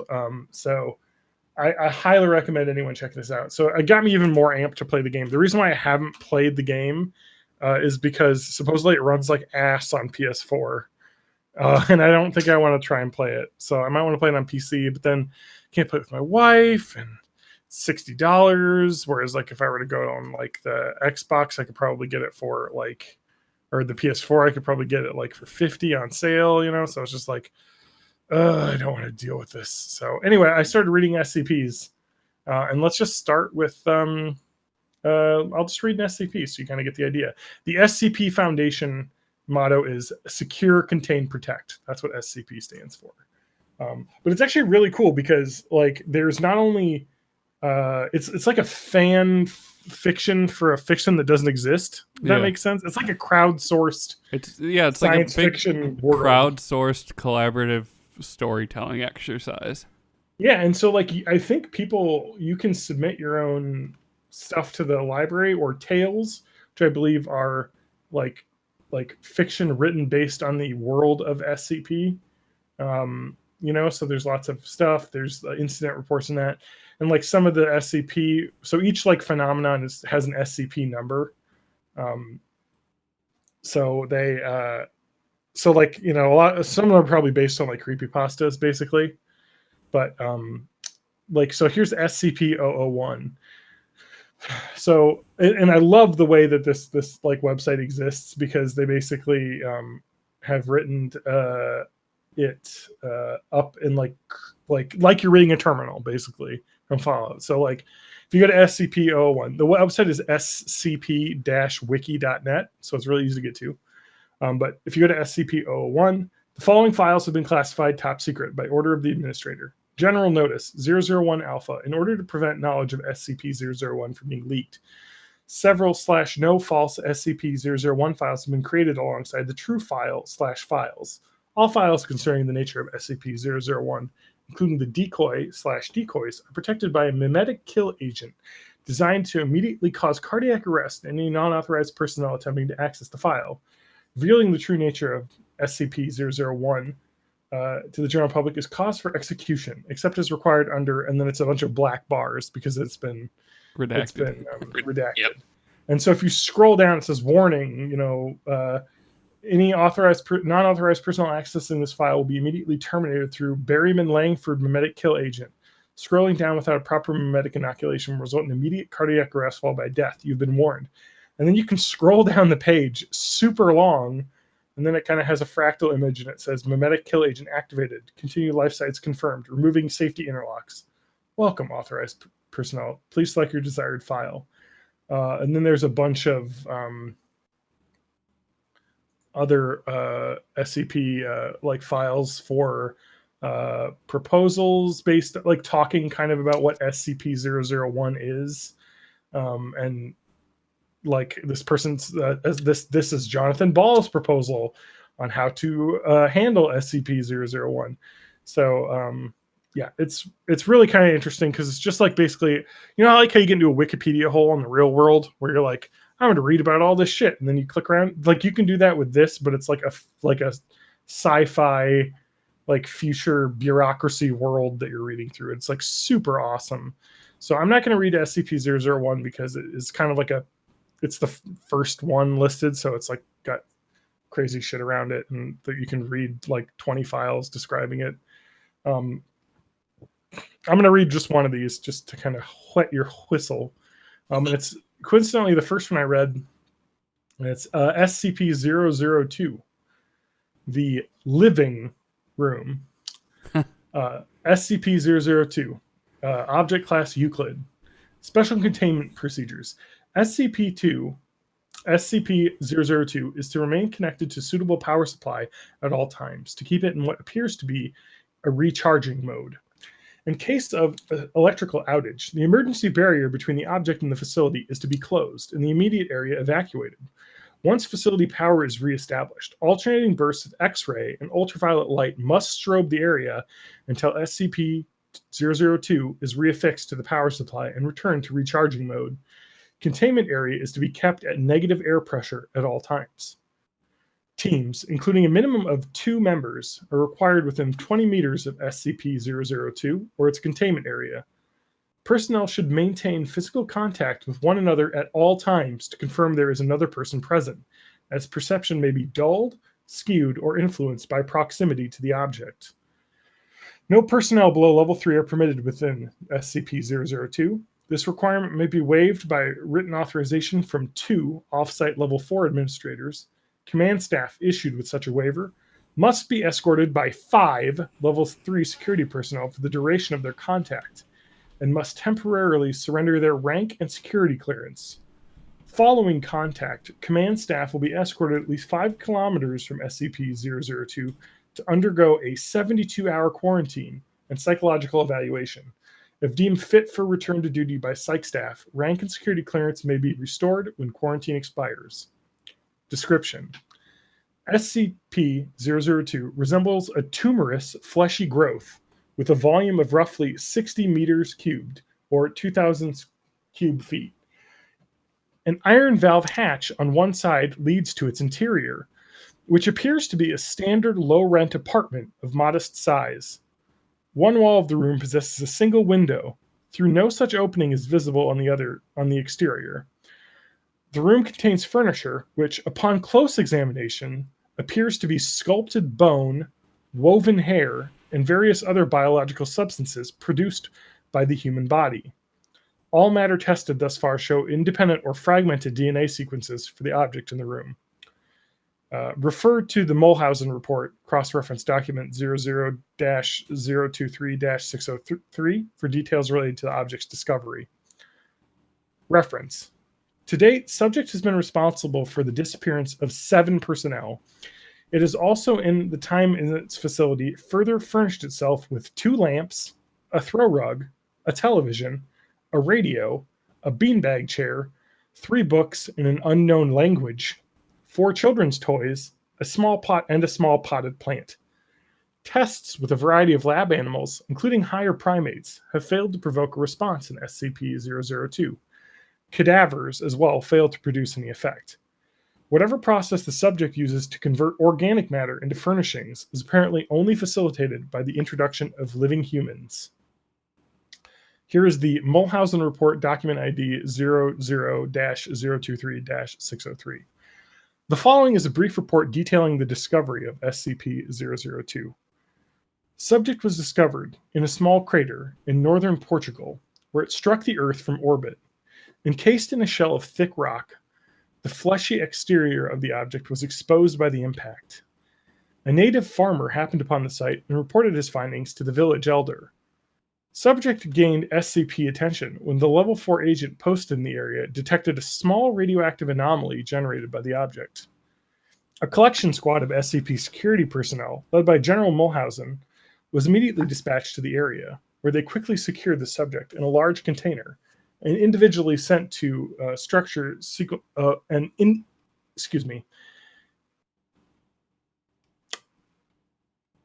Oh, I skipped this part. I skipped a sentence. Oh my god. Okay, here we go. Dispatched to the area where they quickly secured the object in a large container and performed initial testing, with subjects recruited from the nearby village. 3 men individually sent into the structure subsequently disappeared. Upon discovering this deadly property of the subject, General Mulhausen issued a Level 4A termination order of any property of the subject. Any witnesses, roughly 1/3 of the village, to ensure that no outside knowledge of the object and initiated its transport to SCP facility, data expunged. During preparation for transport, 4 SCP security personnel were inexplicably drawn inside the object, where they too immediately disappeared. Following an inspection, it appeared as if the object had grown several new furnishings. It was beginning to look like the interior of an apartment room.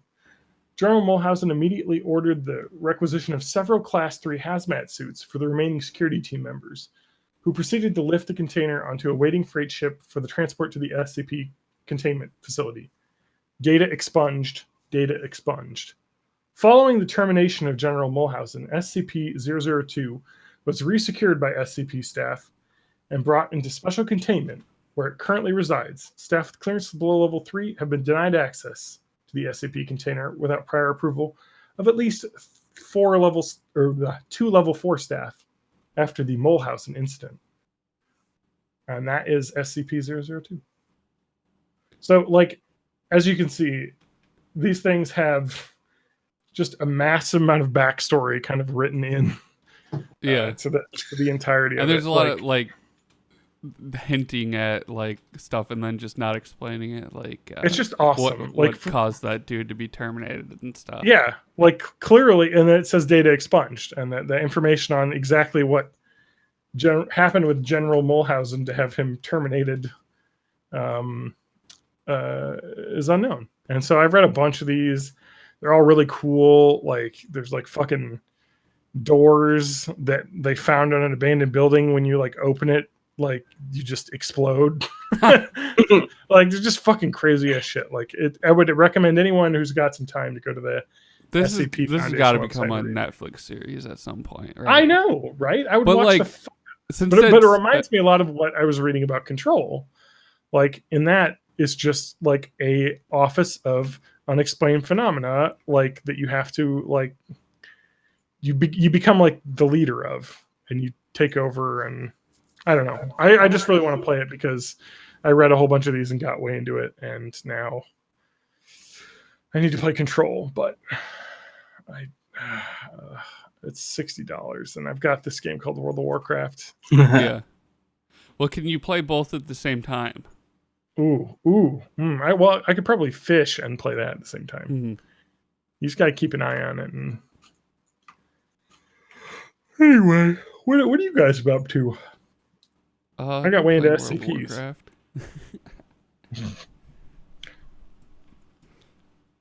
Spanky, what have you been doing? You took a break from World of Warcraft, right? Yeah, so I'll explain why I took a break from World of Warcraft. There's this zone in World of Warcraft. I know all about this zone. And so the zone is typically a zone that a player goes to when they hit around level 31-ish. And it's a huge zone, and you stay there until basically like level 4, like late 40s, really, is whenever you get out of the thing. It's called Stranglethorn Vale. And I has spent a lot of time there. As it's called. Yeah, STV for short. Sometimes Vietnam. People just call it Vietnam. Yep. It's a jungle. Because it physically resembles like the jungles of South Asia. Has tigers and shit. Also, it is the fucking worst thing ever. So we play on a PvP server, and like right now there's no honor in the game, so like I just don't give a shit about world PvP at the moment. Like, just trying to quest. Yeah, I'm just trying to quest, and like, yeah, I do sometimes world PvP, but it's like just because people are like fucking with me, or they're doing the same quest as me or whatever, that's the only time I really do it. But so in Stranglethorn Vale, what people typically do is just kill each other all the fucking time, and there's no point to it, and there's no winners. It just keeps going on forever and ever. So if you try and get away from that area, you still have to deal with like the people who are fucking with that, bitching all the time in general chat, or generally just like being racist and shitty in general chat. So I'm level 44 right now, almost 45, and that is I think an average of 10 levels above you and Matt. I think Matt is 36 and you are 34. Yeah, 34 and a half. Come on. So I'm about 10-ish levels, 8 to 10-ish levels over you guys. Yeah. I know TJ is level 22, so I'm literally double TJ's level. Achiever. So I have been frustrated with the game. I don't play a rogue, which seems to be like the only thing you can play as. A rogue or hunter are the only classes you can play as to not get fucked over in Stranglethorn Vale right now, because you're able to just kill people. Well, I don't know about that, but rogues can just get away if they want to. Yeah, rogues can get away. Vanish and stealth. But also, nobody fucks with hunters because they have a pet and they can be annoying to take down. Yeah, and it's not like there's a fight happening, right? It's what's going on is you're killing enemies, and then while you're like a quarter of your health after you've just beaten a group of enemies, a rogue will just sap you and do like a slash dance in front of you and then fucking eviscerate you. Yeah, just hit you with the backstab. Yeah, so and that's no fun. That sucks. So that's happened a lot to me. The area itself is frustrating. There's a lot of quests that are good, that are just like go and kill 28 of these things or whatever, and those are good quests to do. But everyone's doing them, and like getting in a 5-man doesn't help if there's 10 other 5-mans doing the same thing. Then you just got like it's reminiscent of the named mobs we fought on the opening night of WoW Classic, where really you've just got like you have to be in a 5-man to get it done, but being in a 5-man does not make it even remotely easy to do. It just makes it like more possible, I guess. So I have been getting frustrated with the game, and I've decided that since I am at like 10 levels above you and Matt, I'm just going to play a little less until you guys catch up, and just maybe get like a level every few days. Spend a little bit more time fishing, doing the low effort stuff in the game, and not really trying to level up as much, because Stranglethorn Vale just felt like just coarse grinding stone on my face for a good week or so. Yeah, it's a tough game, like, to play solo in a PvP server. Yeah, Especially right now where everybody's at the level where that's the big they're thing. going to Is that is that the population is not spread out right now. Like, I would say majority of players are probably between level 30 and level 50. Yeah. So everyone is in Stranglethorn Vale right now. Yeah. I have specifically chosen not to quest there, although I am a much lower level, and it may be a point where I'm like forced to go there. Although I was forced to go to Stranglethorn Vale with you. Yeah. Because I paid for your mount. Yeah. So you paid for my mount, and I agreed to help you with the quest. And at first it's like a troll temple with some troll enemies that you need to kill and collect. And at first you were like, "Oh, the drop rate's good, and there's people here. There's plenty of mobs." And I'm like, "Give it 5 minutes, and this is going to become a fucking nightmare." And about 5 minutes later, like 13 Alliance come and just start fucking like killing everybody indiscriminately, just murdering people. Yeah, it's indiscriminately murdering people, and then like the spawn rates of all the stuff that was being heavily camped beforehand spawned like the entire temple back like as rapid as it could. So like as you were fighting the things, they would respawn in the same spots and they just like keep aggroing more and more and more and more. And the Alliance would then gank you. Yeah, it's a compound. It's a compound fucking that you did not ask for. It's no fun. So that's what I've dealt with. So I'm taking my not really a break from WoW, but just like I'm going slower. I'm definitely like not trying to play as much WoW. And what I've been doing was a couple things. There's I think the week of WoW Classic launch, the episode 4 of Life is Strange 2 came out. And I've been playing that, which is really good. I like Life is Strange 2. I like the first game and the prequel. And the second one I also like. But yeah, so that's good.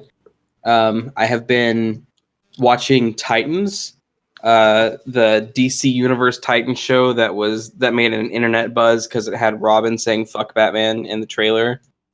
That was because Robin wanted to fuck Batman. Well, I mean, yeah. So they cast a Bruce Wayne, and so the first season I watched, and it was about a million times better than I anticipated it being. So like, I'm a fan of the show. I expected the show to be like really way too grim, dark, edgy, and bad, and to fail, but it's actually pretty good. So season 1, they like had like from the rear shots of Bruce Wayne, and where they were kind of trying to do the whole it's not Ben Affleck, and this isn't really in that universe, in the DCEU universe. But they didn't want to really cast anybody yet because it's like they felt it would be weird to have a Bruce Wayne character. Well, they've decided to just cast somebody, and it's the guy who plays Jorah Mormont in Game of Thrones. So he's doing. They went old Batman, huh? Oh yeah. So and the reason why is because Dick Grayson is the main character, but he's old, right? So he is no longer Robin. He went to become a detective, and that's how the series starts. But now he's like back into. I don't think he's as of yet decided that he's Nightwing, but he's on the way to becoming Nightwing. So Jason Todd is the Robin now, and that's kind of the thing. Like in the comics, really, it's like Dick Grayson is whenever Batman's kind of like in his So there's Batman whenever he's young, and then Dick Grayson whenever he's like still young but in his like late 30s, and then Jason Todd is whenever he's getting into his late 40s, and then Dick Grayson or not Dick Grayson but Tim Drake comes along when he's like fucking decrepit, and then they retcon it, and then they make him have a son. It's weird comic shit. But yeah, they made him to be a pretty old Bruce Wayne, and I don't think they've had him in Batman costume yet. But anyway, that's the season 2 of that is going right now. I did a rewatch of season 1, and now I'm all caught up again. So season 2, episode 3, I think comes out on the 20th of September, which it is currently not, but that is tomorrow. So is it the 21st night of September? Do you remember? It is September. Oh my god! It's gonna be Saturday. Yeah. Wake me up when October starts. Man, people need to stop making songs that use the word September. It's just it rhymes with a lot. September, December. I mean, like it rhymes with November and December. November, December, yeah. My throbbing member. That's a common one. You hear that a lot in songs. Yeah. What does Eminem say? Mom spaghetti. Mom spaghetti. Yeah, he says that. I've heard him say that before. He's always rapping about spaghetti. Yeah. Mom spaghetti. Remember that one? Spaghetti. Sweaters, sweaty. Why'd you die? I jumped off a cliff. Oh, okay. Oh, Matt's dead. I was wondering what you were doing running around. Oh, because I just got to your body and. Oh, that's what fine. is I'm gonna fly to Decimus to pick up a recipe. What is a golden iron destroyer? Because I have the plans to make it. Is that a blacksmithing plan? Yeah. Yeah, send it to me. I'll use it. Cool. I have gold and iron. Nice. Well, you could probably just hand it to me because I'm Probably about some to kind of enter fancy Stone mining Tower. pick. I'm about to enter Alfalfa's Sunrock Retreat. So yeah, that's been my experience. It's been nice. Show good? It's a good show. Okay. I like not playing World of Warcraft all the fucking time when my current questing stuff. Out.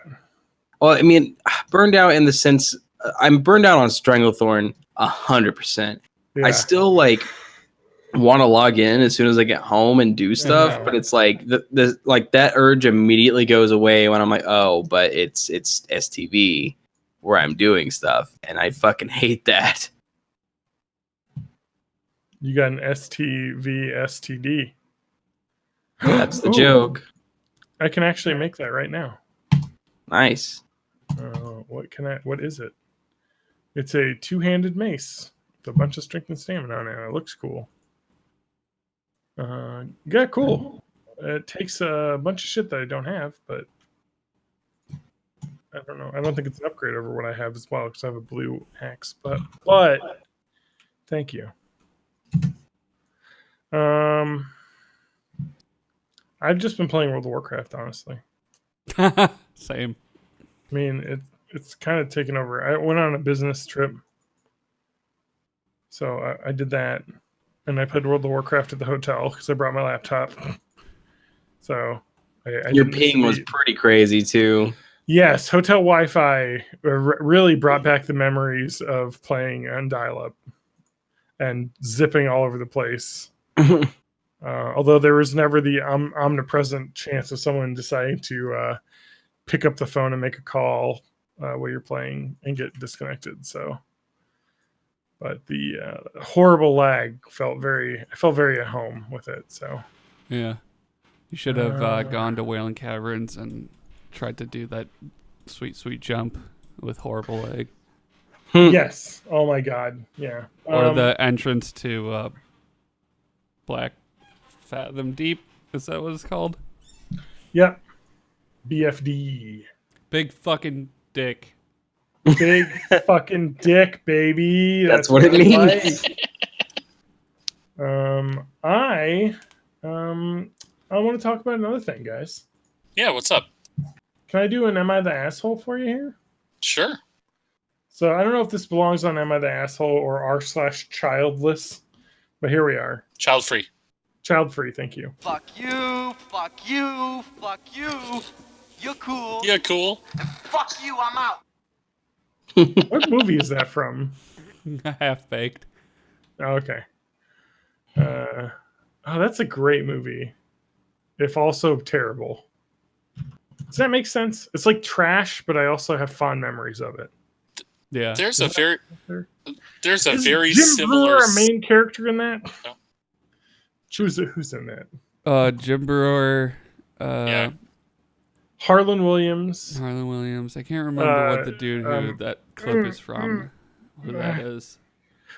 Jon Stewart's in it a little bit. Jon Stewart's in a little bit. Dave Chappelle. Yeah. Oh yeah, the Dave main Chappelle's character. Yeah. It's just a movie about smoking weed that when you're a high schooler, when it came out, it was fucking cool, even though you didn't smoke weed. Mhm. Anyway, I've got an Am I the Asshole? Am I the asshole for pouring a milkshake on a small child? No. 100% not the asshole. Okay, Oh. title alone makes me sound awful. Hence the throwaway. But please hear me out. I'm a waiter in a bit. You got to know when you couch it that way that you're gonna already lose. I'm a waiter in a busy seaside cafe.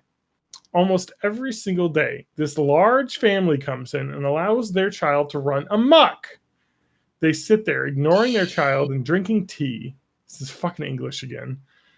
The young boy, 5?6, runs around the shop. It is a danger because, 1, he is often in the path of other waiters/waitresses who are often carrying 4+ boiling hot drinks. We have to swerve to avoid him. I've scalded myself with boiling coffee. Okay, you shouldn't have coffee that scalds. Yeah, that's true. Just saying, you're serving it too hot. Yeah, and you shouldn't brew it that hot either because it really ups the bitterness. Yeah. Yeah, what 180 degrees ish, 190. That's pretty. The 195. colder you brew it, the less bitter it's gonna be. Yeah, but the longer it takes to brew. Yeah. 195. I want my coffee now. Is what caused the third-degree burns in the hot coffee lawsuit. Well, Yeah. that's the brewing temp.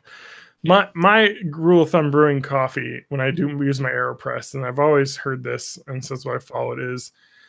Tea is you take the cup to the kettle to pour it in. Coffee, you take the kettle to the cup. So you want a little time for that boiling water to cool down a little bit. So I always, let it boil, let it sit for about 30 seconds or so, and then I use it to cook coffee with. Get it down from 200, just a little bit. So anyway, I've scalded myself with not boiling coffee because that would be very bad, but very hot coffee made him go ouch. I had to violently whip a waiting train around to avoid flooring/scalding the kid. 2, our shop has a lot of elderly and disabled customer, I presume due to the relative tranquility of the location. Okay, so today one of my coworkers ended up spilling a drink on the tray and had to get it remade because she swerved for the kid. She angrily said, "Need to watch your child. I could have gotten badly hurt then." Nobody said that. That's a weird phrase. He could have try it gotten with a badly British hurt accent. then. You need to watch your child. He could have gotten badly hurt then. Yeah, that sounds good to me. Yeah. To which the parents responded, "You hurt my child and I'm putting a complaint in," while staring my coworker down. I made the mental note of what she just said, and then I used my powers of I am the manager. No, that's the ultimate power, though, to move. Yes. You can do that. You'd be like, "Can I see your manager?" And you say, "Fucking bitch, I am the manager." That's me. I know. Yeah. I made And a you mental turn note. around, and when you come back, you're wearing a Karen wig. And you're like, what? Whenever now? people would ask me, like, I need to speak to your manager, I'd just be like, no. And they'll be like, what are you gonna do? Talk to my manager about not being able to talk to the manager? It's like, if I don't introduce you to the manager, you're just not gonna fucking speak to him. All right, I made mental note of what she just said, and then saw that there was a milkshake order waiting to be made. Covertly, I made 2 milkshakes, exactly the same, and left one behind on the counter. I then took the other on a tray and began power walking toward the customer who had ordered it. In my path, the child who wouldn't be disciplined, I slip, and unfortunately, the kid ends up with milkshake on his head. Subsequently, 5 minutes involved me apologizing, me informing the customer that a coworker had already told this could happen. Fucking jig is up there when you say that, buddy. You can't just be like, "Ooh, I told you this could happen. It's crazy that it just did immediately after we warned you that this could happen." And my manager backing me up. He also despises the family, saying, quote, they're, quote, Karens, to use the internet parlance of our times. Family left shortly after because our milkshakes are pretty sticky. Obviously, the customer still got his milkshake on time because I had made a replacement. I just wanted the kid to avoid future potential third-degree burns. No, you didn't. You wanted to fuck with this kid. Like, you're not doing this out of safety for this kid. I just wanted the kid to avoid potential third-degree burns by teaching him it's not safe to play in aisleways, despite his parents not giving him the lesson. Am I the asshole? Question mark. And let's go already here. Edit number 1. I see a lot of people saying I should have made the parents milky. That was my first thought. Although if you're sat at a table in our cafe, it's practically impossible to get a drink spilt on you accidentally. It'd have to be thrown, which would show the act to be purposely malicious, which it was anyway. Like, it probably result in me being sacked. Yeah, fucking English. Fucking English people are always having relationship problems. I chose milkshake because it was cold and it comes in a plastic cup. So if it were to fall, it wouldn't injure anyone. I didn't want to hurt the kid. I tried reasoning with the parents, and the shitty way they spoke to my coworker made it the last straw. What are our thoughts on this? Everybody's shitty here. That is so 100% what I'm going to say too. I'm going to say SH. not the asshole, and I want to make the distinction of yes, shitty, but I don't think that doing something shitty does not make you an asshole. No. Sometimes doing something shitty is an act of justice, and that's okay. I think that this is a scenario whereby this shit needed to happen, and it's shitty to have to do, but I would have probably done it myself. And I mean, I know I'm an asshole, but that's for many more reasons than that.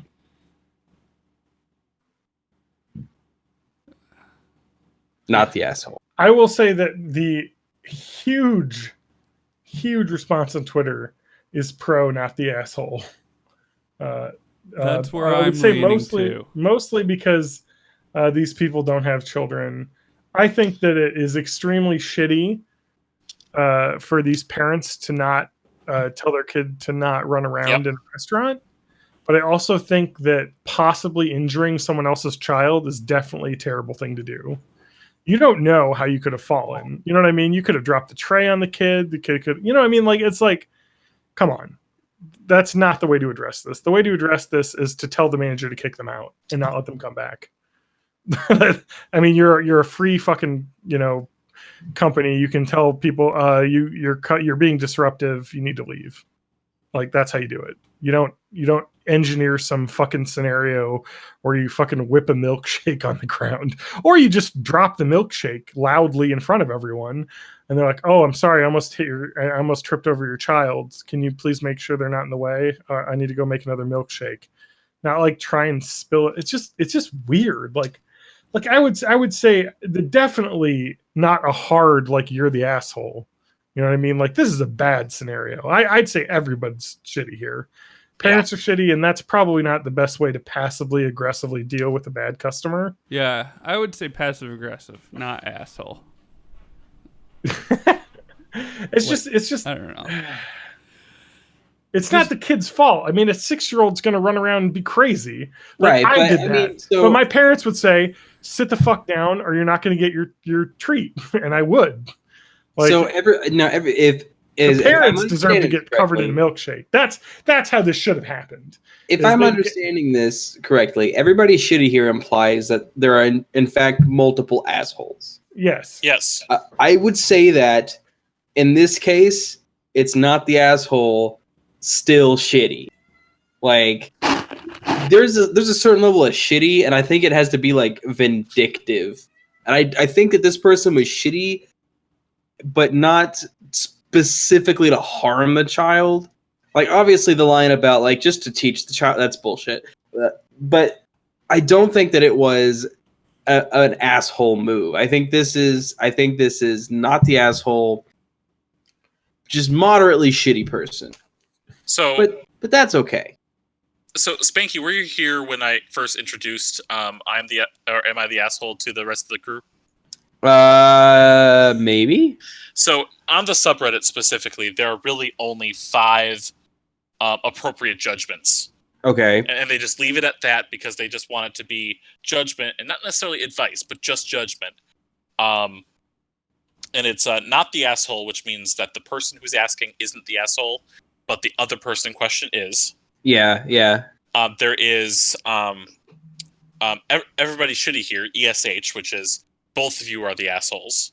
Yeah. Because they didn't have a better abbreviation for it. Yeah, and then you're the asshole. You're the asshole, which is you're the asshole, but the other person in question is not. There is NAH, no assholes here. And then there's info, which is really just you don't have enough info to make a judgment call. Right. Properly. So I would. That's why I'm gonna go with not the asshole.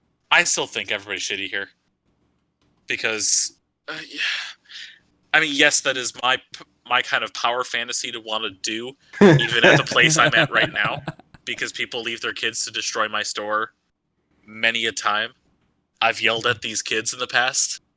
I would love to have them get embarrassed, even injured. And I've had wish fulfillment of desiring their like severe injuries just in my brain, but I'll never say that. But I still think I wouldn't do that, and a normal person shouldn't. So that action is definitely asshole, at least to me. All right, guys, I got another one here that might be a little bit less cut and dry. Or that one wasn't really, but I have another one. Okay. It involves a child as well. Am I the asshole for locking a kid in the bathroom? I'm gonna say no, just up front. But need more information. This reminds me of just an Ask Reddit thread about first responders talking about the stupidest kid stories. And someone had started talking about a story, and the story was about themselves locking themselves in the bathroom. Sorry, not locking themselves in the bathroom. Too afraid to take the 3-inch drop from the toilet to the floor, and they had to call the fire department to break down the door to get in there. Oh, the child? Yeah, and the child was the person telling the story. Anyway, go ahead. That's real good. All right, I would say... I, 26F, am single and currently living in an apartment with my cat. Next door lives what looks to be a single mother, 40 plus. Okay, she's making that judgment. You don't know this woman's life. 40 plus. Who lives there with her son. I work early shifts, so I'm usually home in the afternoons and would spend the rest of the day playing video games or painting. The mother next door sometimes would drop her son by my door and ask me to look after him as she goes out. She would usually pick him up a few hours later. I'm actually quite reluctant to help, but consider that they might be in a difficult situation, so I just suck it up. It's not like I'm being forced to babysit or entertain him, just letting him play my video games for a few hours, and that's all. Sometimes the son makes a mess by rummaging through my things, but I could handle that by telling him off and tying him up later. It was another one of the days when I let the son in and left him be. For a while, everything seemed to be fine, until I realized my cat was missing. I looked everywhere, but she was nowhere to be seen. I then turned to the kid and asked if he had anything to do with it. But he was so busy with his game and brushed me off impatiently. Sometime later, I found my terrified cat in the freezer. Holy shit. I confronted the kid and demanded to know why he did that. He swore to God he had nothing to do with it at first. Then he changed his word and said the cat jumped in when he took out some ice for his drinks. I then ignored his protest and locked him in the bathroom for the rest of the stay till his mother came to pick him up. Not surprisingly, the mother was furious about how I treated her son. I told her that I did it for the safety of my cat because I found her kid trying to kill her. She argued that I could have locked up my cat instead, in which I replied that I had no obligation to looking after her son in the first place. She threatened to press charges against me before storming away with her son. I shared this with my friends, and while some said I should have rejected them a long time ago, others said I went too far. What do you think? Not the asshole. Not I the need to point asshole. out that the agreement to look after the kid was I only needed to allow him inside to play video games, and he stays till his mother returns. I'm not a babysitter. I made it clear to the mother when she agreed to it and still asked me for my help. Not the asshole. Not the asshole. 110% not the asshole. She should have locked him in a freezer. How Honestly, long was the kid in you the should have put the bathroom? kid in the freezer, yeah. Like the bathroom? No. You can lock a kid in the bathroom Here we go, here we for go, fucking here we go. 48 hours. I don't give a shit. One second. For those who wondered, the kid wasn't locked up for hours. It was maybe a half hour or so. Oh I don't my god, really not remember. the asshole. I was busy checking on my petrified cat. The cat is fine too. Honestly, here's the situation. I would say everybody's shitty here, except for I'm going to have to go with not the asshole. This person specifically said, I'm not a babysitting service. You can let your kid hang out here, whatever. I'm going to be a good neighbor. You know, your kid's 8. They're pretty autonomous. I just set them down in front of the TV. They're going to fuck around for 2 hours while she's presumably running errands or whatnot, you know, that a new mom might have to do alone. But the kid puts a cat, your pet, in a freezer.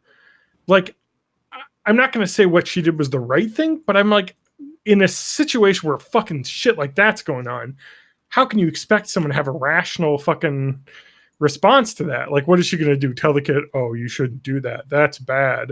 And it's like, fucking cat could have died. You know what I mean? Like, No. the fact kid's that a she did something serial killer. crazy. Now That's what somebody said. They're like, this kid is obviously a future serial killer. So yeah, so this is my own personal child rearing upbringing from being hit all the time as a kid. But if a fucking child, and this is, I want to be clear, I'm never gonna have kids. Do not want them. I'm asexual, aromantic. There's not even a risk. I'm not having kids. If a fucking child did that to my cat, I would beat the living shit out of the kid. Yeah. Just I would not hold back. I mean, I wouldn't raise nose. I would do what was done to me, basically, and grab a belt and just like fucking beat the hell out of his ass. Of course, again, never having children, so this is not a danger. But that would be just that would piss me off so bad. Yeah, it's pretty like it's pretty terrifying. Like that. I would really enter a blind rage for sure. Yeah, and that's why I'm saying like not the asshole, because like when something like that happens, what's the rational response to that? Like, I don't think there is one. I think it's just like fucking just, you know. So I'm gonna say not the asshole, but I'm also gonna say you probably shouldn't look after the kid. Yeah, because obviously it's more than you wanted to handle. Which is unfortunate, but I mean it's just the way it is. Yeah. So that's a good one, huh? What do you think, Matt? Not the asshole? Not the asshole. Yeah. I like that you brought up the future serial killer. Well, yeah, because that's a lot of the that's part of the comments McDonald's triad. It's lighting fires, bedwetting, and hurting animals. Yeah, I mean, this is the thing. Another thing to bring up here is this is obviously a person who is looking either because they don't have the money for it or because they don't care to spend the time doing it, is to find an actual babysitter. They are using a neighbor for free, basically, just out of the goodwill of their own heart, and then kind of putting this person in a situation where their fucking pet is in danger. Yeah. It's like, you should. Here's the thing: for it to have been everybody shitty here, the person would have had to kick the kid out of the home. Being in the bathroom locked up was shitty, but it was safe. The child was in no danger of like getting stolen or or abducted or ran over. It's not, you know what I mean? Like they got a bathroom, they got a toilet. And if it's for like half an hour, oh my god, I was locked in rooms for more than half an hour just on accident because I locked myself in a room and I was like, well, I'll play my fucking Game Boy. Yep, just a real shitty sitch. It's I'd say. basically being grounded. Uh-oh, TJ, you're exploding. Yeah, my Feedback. computer.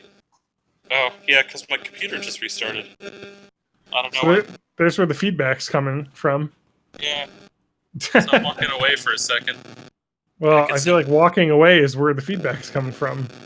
Because now it's really bad. Oh, is it? Because I just brought my phone. I don't know. Maybe I'll just. I'm going to mute TJ. TJ, you should probably go back to wherever you were sitting before. So this is not happening because you got some. TJ lives in an RF field right now. I think he's just got audio feedback in his entire house. So Okay. TJ, yeah, I how get you that. feeling? Better? I It think sounds so. better. It sounds Yeah, better. I Wherever you unplugged. walked, don't go there again. Yeah. I would Well, also suspect that there's radiation there, and I would stay out of that part of your house. It's generally. Something's going on over there. Probably, yeah. My computer just completely just shut off and just popped back on. I would in the assume middle. that you probably have some weird electricity things Or happening ghosts. in that house. Yeah, or it could be a that too. ghost. Ghosts. Yeah, A ghost and a supernatural. child locked in a bathroom. No. So not the asshole, I think was our unanimous thing. TJ, what are you thinking? It's tough. It's very tough for me to say that. But I think I would probably do something similar. So I would say not the asshole. I would say it would be everyone should hear if, like Spanky said, she kicked out the child. I would say everybody should. I would say first off, why is this happening in this girl's house? You know what I mean? I would say Yeah. if you want me to babysit your kid, we're going to do it in your apartment. I'm going to come over there with the book and sit for 2 hours while your kid fucks around with toys. You know what I mean? Like Yeah. that would be the first situation. But I would also say if the kid was locked in the bathroom for like 2 or 3 hours, that's pretty bad. 30 minutes though, like an hour, like come on. Like the kid, slide a fucking iPad under the toilet or the bathroom and say, okay, just deal with this for a bit. Oh, the kid probably throw it in the toilet or something. Anyway. So this was the worst time for my computer to shut down here. Why? Because I really wanted to level up my cooking. Mm. I maxed it out at 150, and the cooking trainer is in that town at the south end of Decimus. So I've been doing run, fade, bubble, die, corpse run, and I was almost there. Well, you'll be able to continue that corpse run when you're back in the game. Oh. But now my computer's working on updates. I don't know what happened. So Whatever. I'm just selling all of my fishing stuff. I actually made 2 gold just on random shit there. I'm leveling Nice. up my enchanting. That's not bad. Anyway, so with that, how are we feeling, everybody, about this episode? I think it's about time to wrap her up. Yeah, I it think was, so. I think it was a great episode. Make like a condom and episode. wrap it up. For doing it from World of Warcraft, this was rather not that heavy of a World of Warcraft episode. Yeah. No. r/child free is the new place that you need to go to. That's It's where great. we'll be posting all of our episodes. All you sinks and dinks, get up So- in there.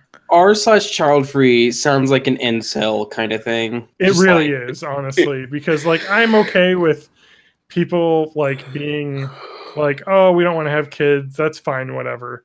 But like going on a subreddit where you like personally like talk about shitty stories of parents and their children Yeah, is it's like just not like people getting great. off on how awful kids are, right? Yeah. It's They have their own acronyms for children and stuff. Like, Ooh, that's weird. Yep. yeah, Do they it's- call it's- people with kids breeders?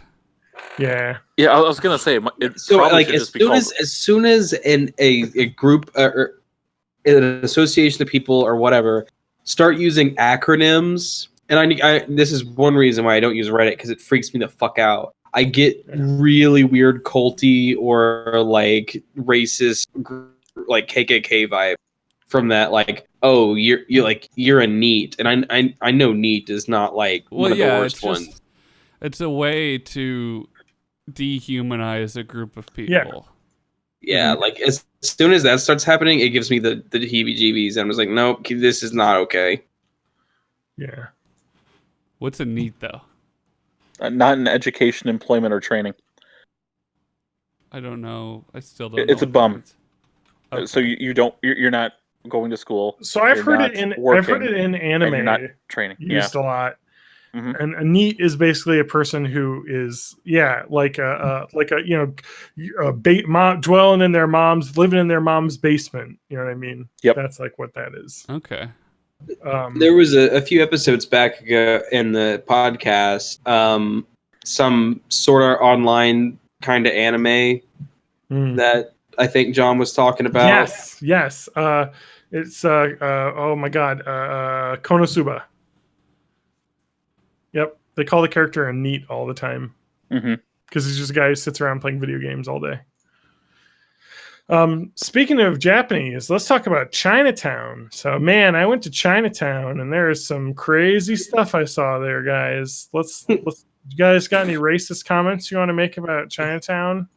Is this about that Saturday Night Live guy? I went there and they were all like, "Ching chong, ching chong." Well. All right, so now before we get into the talking about the racist dude, just let me get one out real quick. It was the let me get my racism out real quick here. So there was the Mid-Autumn Festival, which happened pretty recently, which is a Chinese celebration thing, and one of my coworkers is Chinese, and they have these things called moon cakes that they eat during the Mid-Autumn Festival. And it is like lotus seed paste that has been like covered in like a crumbly kind of breading, I guess. And it has like a salted duck egg in it, and it's like a snack. So just to call back to the last episode when we had the crazy egg lady, I am having my Chinese friend bring me in a mooncake tomorrow, so I can just further indulge into my we got to hear mooncake report next week. Yes. Yep. So look forward to the mooncake report on the next episode. I want to know how that mooncakes turn out. Also, can we change the name of the podcast to the Mooncake Report? The Mooncake Report. Now, guys, I think I'm going to try and be on SNL now. Do you think anything I just said would discount me for being on SNL? Or apparently not. Or anything I just said allow people such as Rob Schneider or Norm Macdonald to come to my defense? Because that's going on. No, Shane Gillis, not McGillis. Sorry, Shane Gillis was fired from SNL already, so don't worry about it. But it was kind of interesting. I think people went off on this a little bit because people like to talk about how cancel culture. You know what I mean? Yeah. We want to talk about cancel culture a little bit. My wife actually said like, maybe cancel culture's going too far. And I'm like, man, you've been gaslit by somebody. Like, what YouTube influencer gaslit you on this one? Like, seriously. Come on, John. No. Well, John, it has gone too far in cases. No, it has not. Because cancel culture is something that, and I am a fucking complete 100% advocate of the not public shaming stuff that's going on. But what a lot of these people are complaining about, or we're talking about people in positions of power, like using their power to discriminate against other people and do awful shit. And then they complain because they lost 10% of their YouTube followers. Sorry, that's just, you're going to have to deal with it. If you say shitty shit, you're going to have to deal with the consequences. I think cancel culture goes too far when people get excommunicated for stuff that isn't that bad, but that hasn't happened. Aziz Ansari still fucking sells out tour dates. He did something that was shitty, but it wasn't Louis C.K. still sells out shows. Should never be going to a show again. And I'm glad that he's been canceled because now I know I shouldn't go to any of his shows. Like knowing more about people is not ever a bad thing because the truth and knowledge shines light on the darkness in the world. And so anyone that's saying, oh, cancel culture is bullshit, fine, whatever. I think the thing is that people are pissed off about shit happening right now. It's going to blow over. Shane Gillis is still going to do comedy tours. People will forget about this in 6 months. So, like, so you are of the camp that Spotlight is the best disinfectant. Exactly, 100%. Because without stuff like that, we'd still have fucking Catholic bishops fucking raping kids. Like, and still happening. But, you know, like, having shit come out against people in power like that is the only way we can keep people in check. And when people say, oh, cancel culture is bullshit, I'll say that I think some of the YouTube fucking and Twitter immediate clapback reaction bullshit is bullshit, but also that stuff doesn't last. Like, I think, so I listened to Deezus and Mero. I don't know if you know them, but they had a really good phrase on what they think cancel culture is. And they said it's like, you know, when you're in Super Mario and you're a big Mario and you get hit by a Goomba and you get small, that's what cancel culture is. Like, okay, you step back for a little bit. And then eventually, later in the level, you might get a mushroom again, you'll get big again. You know what I mean? It's not like a career ender. Like it is in some cases. Yeah, well, like cancel culture is a thing that I think has always existed, in the fact that, and I will give an astounding example of this that I think works really well for this scenario. But it's a thing that I think has always existed, and like the fact that we have Twitter now, and people want to, and I can't stand Twitter. I don't use it, and this is probably why cancel culture to me is just like fine, whatever. But you like, don't even join. but like Twitter. Well, you like, oh, this person's canceled, time to dunk on them. Like, as soon as someone's canceled, all the people who have quote unquote personal brands all have to like jump on the either I'm defending them because I'm pandering to the alt-right, or I'm dunking on them because I'm part of one of the quote unquote like the good guys. I don't get into any of that because I think all that's shitty. Like, and that's why I deleted Twitter like 5 years ago. I just had enough of it. Come on, you want to go back into hell with us, right? No, definitely not. Actually, I deleted my Twitter in 2016, so it's not been that long ago. It's 3.5 years. It was a good year to get out. Yeah. Yes, that is exactly my thoughts and the reason why it happened that way. All right, can I just nuance my take a little bit now that I've had a second to live with what I just said? I think cancel culture is bad. I think canceling people isn't bad, if that makes sense. Okay, so right. Okay, so my issue with example that, I wanted. Oh, I'll let you finish yours first. The example I wanted to give was Robert Downey Jr. Before cancel culture existed, that dude was fucking canceled. Right? Yeah. He was not a good person, and like he was into drugs, and like no one would work with him because he would just like fucking like not show up and get hungover and like get into heroin. Then he had to step back. He didn't do anything for a good, like, I don't know, 8 years between like 2000 and 2008, whenever he became both Iron Sherlock Holmes and Iron Man. And then he kind of redeemed himself by not being shitty from that point on. So if Shane Gillis has to spend 8 years of not being on SNL, but that's the only thing that happens to him, like, who the fuck cares? Well, and like the Robert Downey Jr. story is, you can redeem yourself. You can become a better person. Right. Like Shane Gillis could easily step back and say, you know what, my bad. I said some dumb shit that was racist. I apologize. I'm trying to make myself a better person every day. Like, that won't be a part of what I'm going to be in SNL. But instead, his fucking excuse was, I'm sorry you got offended, which is not. No, not only that, but like then he's like, I'm more of a Mad TV guy anyway. Like, okay, that show's not going to hire you because it's fucking been off air for like a decade. Yeah. Also, Mad TV had a very prominent Asian American sketch comedy artist who probably wouldn't want to work with your racist ass. So yeah. But anyway, no, sorry, Matt. Go ahead. I want to hear your take on this. This is important. My issue with the idea of like canceling people is, if you don't leave a path for like improvement, which kind of seems like it seemed more like people weren't willing to offer that like maybe last year. Yeah. But like, for example, when James Gunn got canceled temporarily, and it's like he already put in the work to like try and become a better person and to like do his best to make up for his mistakes. but there were still people that were like, nope, that's never enough. Cancel, gone. Well, but now he's uncanceled. Right. But I'm saying, like, and there's still people that will have that position, mostly on Twitter. But the worry is those people don't matter. So okay. Well, I mean, yeah. he's so the people that do matter forgave him.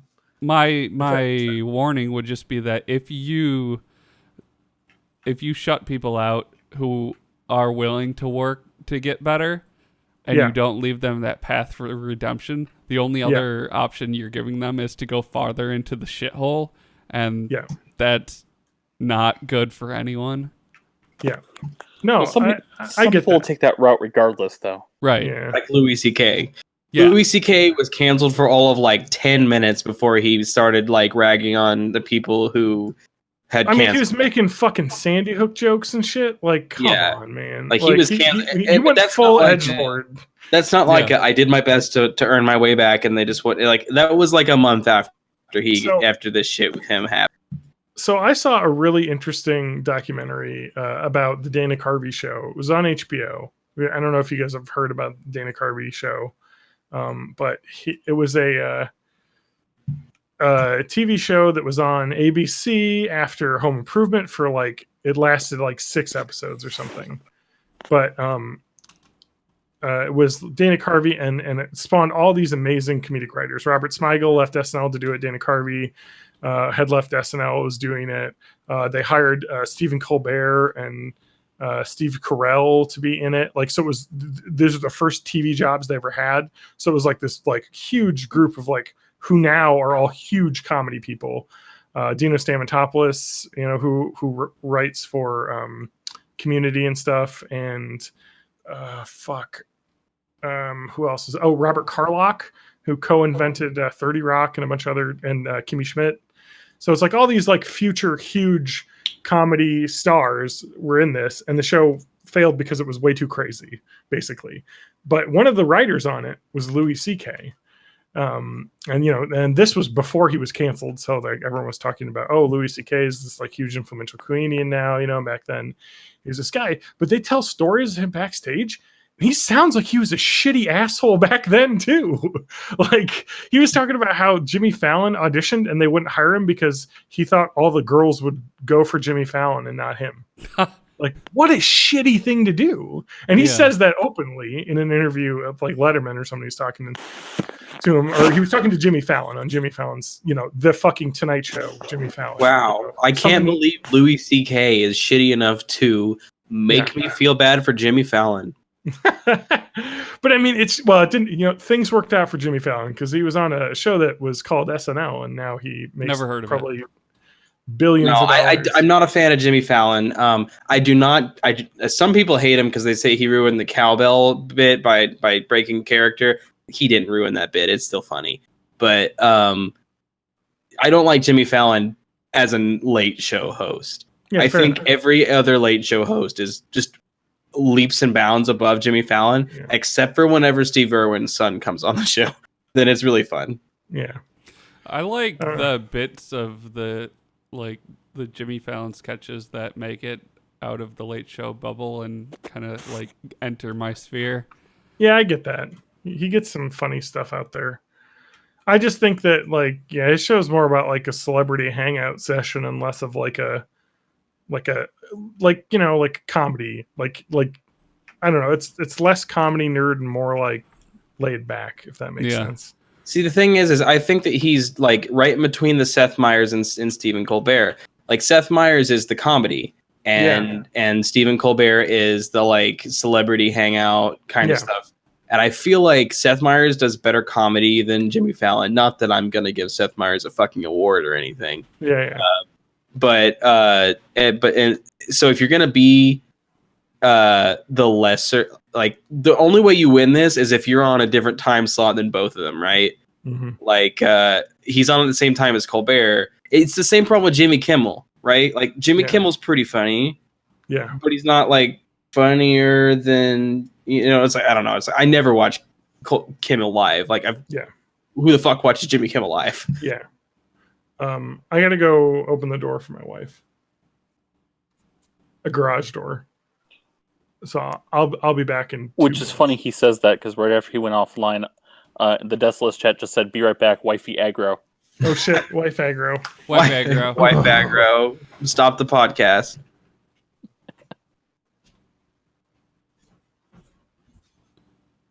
Yeah, I guess my perception of cancel culture may not be totally complete because like I see it as like what all of the most shitty people of Twitter that made me quit Twitter are. Mm-hmm. Yeah. I mean, so like I have done a really good job, I think, of taking myself and removing myself from like the modern culture of like I don't have Instagram, I don't have Snapchat, I don't have Twitter, I have Facebook, I don't have any type of thing that could like get me, because what I would do is I when I had these things, my anger management issues would just fucking like see something and I like the algorithm is like, oh, he gets riled up, so we're gonna give him more of this, and it was like negatively impacting my mental health. Yeah. So I was like, fuck this, Yeah. I'm quitting because it is bad for me. Like I feel bad all the time. Yeah. Uh, Facebook just- would like send me into panic attacks. Like, yeah, me just like absolutely. Like whenever 100%. like the new like big criminal that got off that everybody hates like happened, like just the idea of like seeing everybody go into this huge mob of crazy vengeance seeking like freaked me out.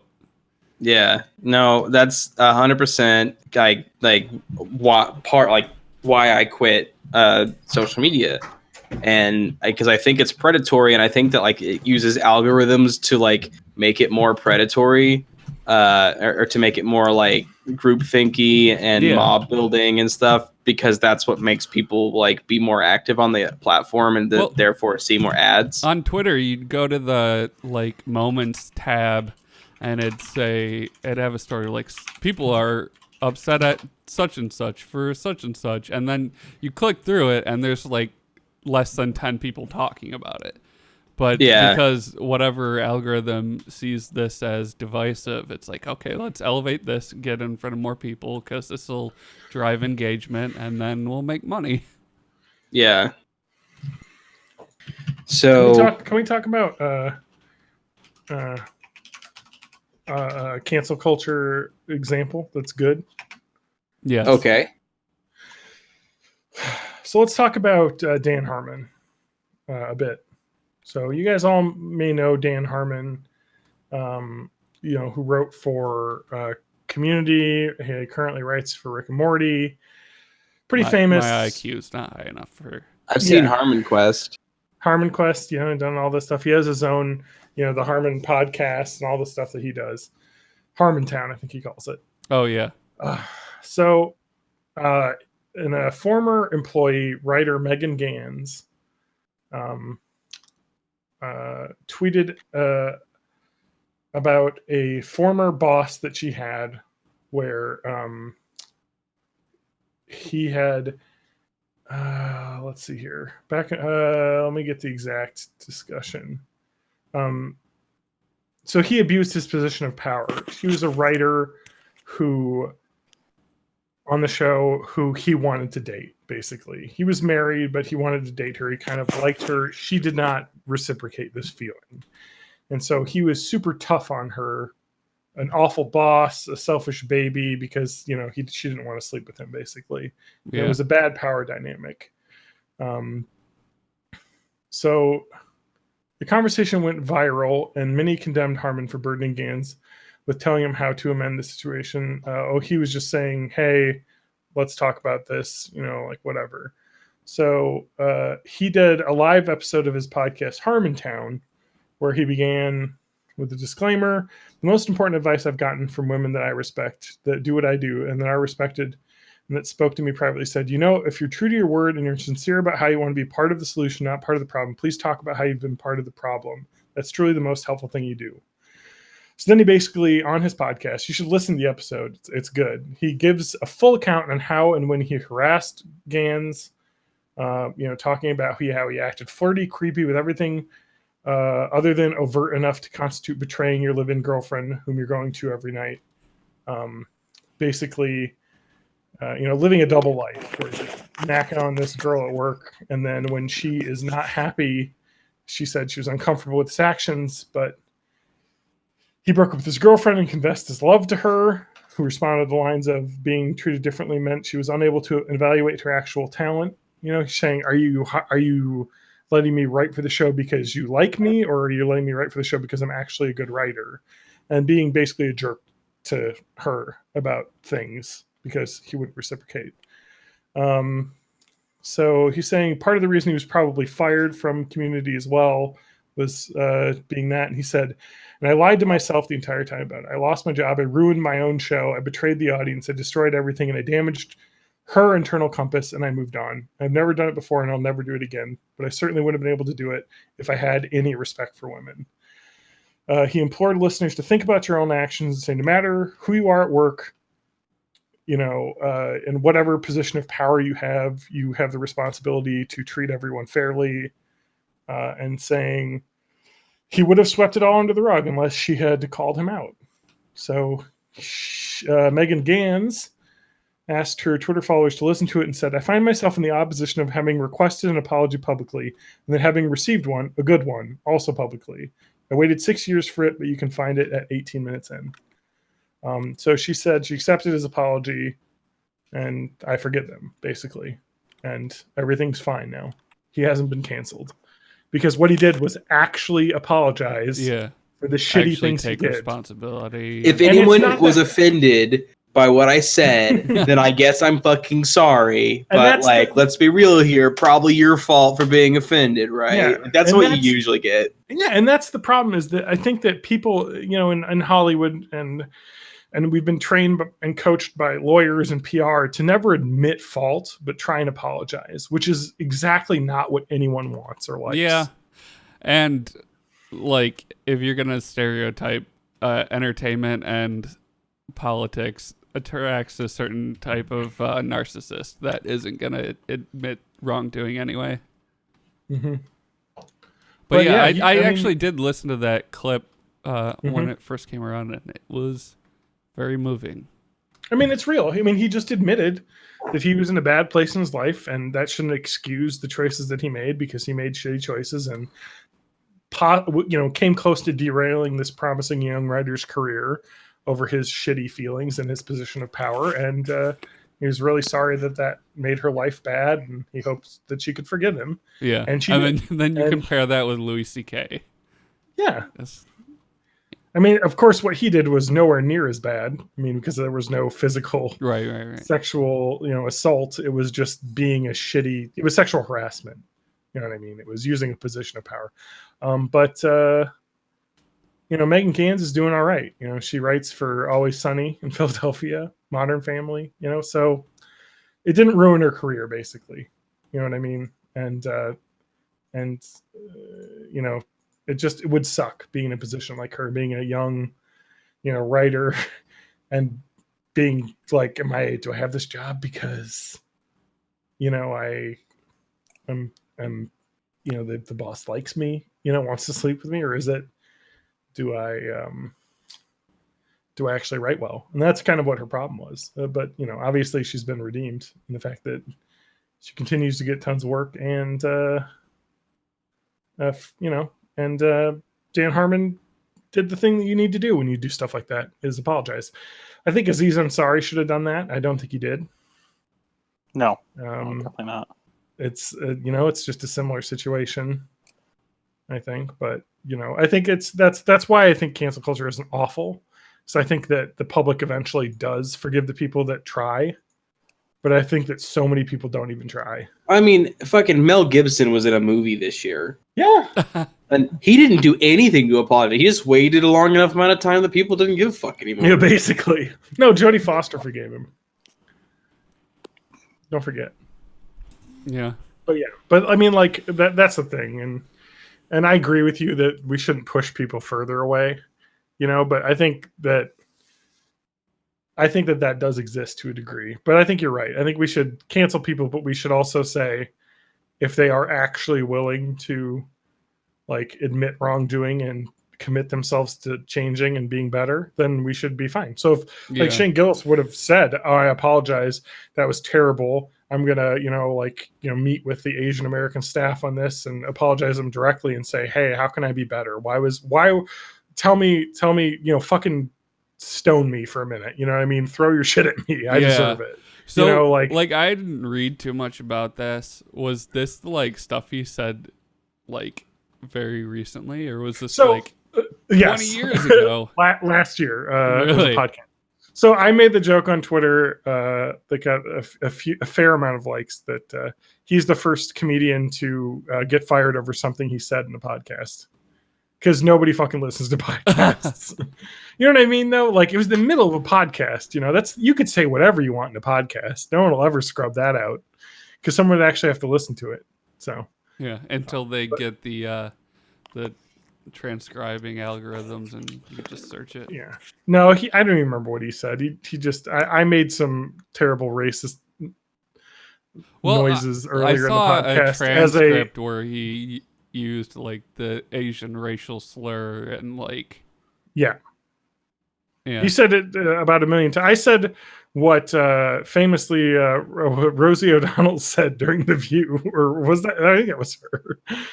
Oh, that was a different time though, because it was the 90s when it was okay to be racist. What did Rosie O'Donnell say? She said what I said. I'm not going to say it again because what I said was bad. I've already blocked it out. It's okay. I remember. Wait, fuck. I remember Roseanne said I thought the bitch was white. That was a fun time. She deserved to be canceled. Roseanne, the problem with Roseanne is that she's not all there, and like at some point, at what point are we making fun of someone who has a mental problem? Right, yeah. So it's like this is another thing where I think like we were talking about this earlier with like the predatory behavior of social media.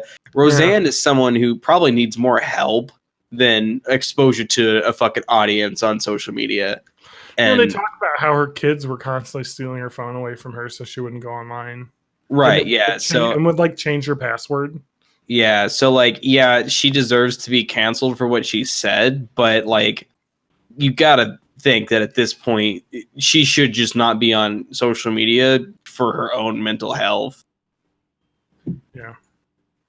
I think that most people shouldn't be on social media for their own public health. I mean, that's literally why I'm not on social media. So I like Instagram because I just look at pretty pictures and I don't read anything. Instagram is pretty good. Instagram is like quietly really bad because it's kind of like a real like classist. Well, it's Facebook. Like your data is being used for the same shit that Facebook data is being used for because it's the same company. Yeah. But like in terms of like the classist stuff, that just depends on what kind of stuff you're following. Yeah.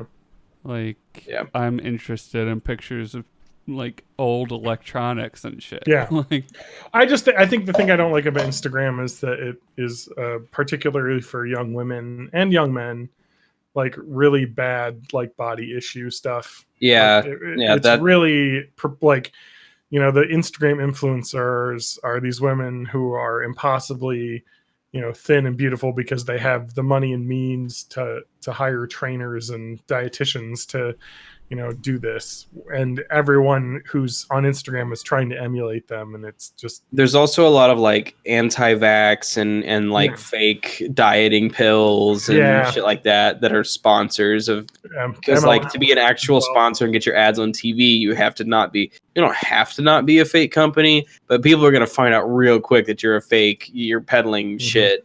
But like, if someone has fans and you say, all right, tell your fans to buy my thing, we'll give you this much money. Yeah. Then like, well, it's like hearing something from a friend versus from a commercial. You're always going to trust your friend more than the commercial. So it's like, it's banking off of that. Like, well, if we get the people they follow to say it directly to them, then they're more likely to fall for our like fake diet pills that they'll probably die from or something. Yeah, it's definitely not the worst out of all of them though. Yeah, Instagram is much more focused on, and they're doing concrete things to try and make their service better. Because I know they're testing on removing likes. yeah. So, I am on the Fediverse, but it's one of those things where it's like really, really early, maybe Friendster, or just like in terms of like everything's chronological. There are no ads, and if you can search for people to follow and follow strangers if you want to, but you can also just kind of follow the people who you personally know, and it just becomes a way to just see what your personal friends are saying. mm-hmm. Actually, you know what it reminds me of is MySpace back in the day had like the broadcast where you could just, it was basically like a tweet. You had a short status that you could say, and it would send it to all your like people who you friended, and that's it. Yeah. And it's kind of like that, but in its own service. So I have that still. That's the one thing I have. Although I've thought about deleting it just because of lack of use, mostly more than anything else. I will say, so I think our group consensus summary of cancel culture is the only people that deserve to be canceled are those who are unwilling to change. Right, yeah. That's it, really. Yeah. And I think that's a lot of people. And of course, I think the egregiousness of what gets them canceled in the first place matters. I think it sorts itself out pretty well. Like Nick Robinson, for example. I feel so bad about him. Well, the thing is, I don't know that he's made like a lot of effort to change. You're right.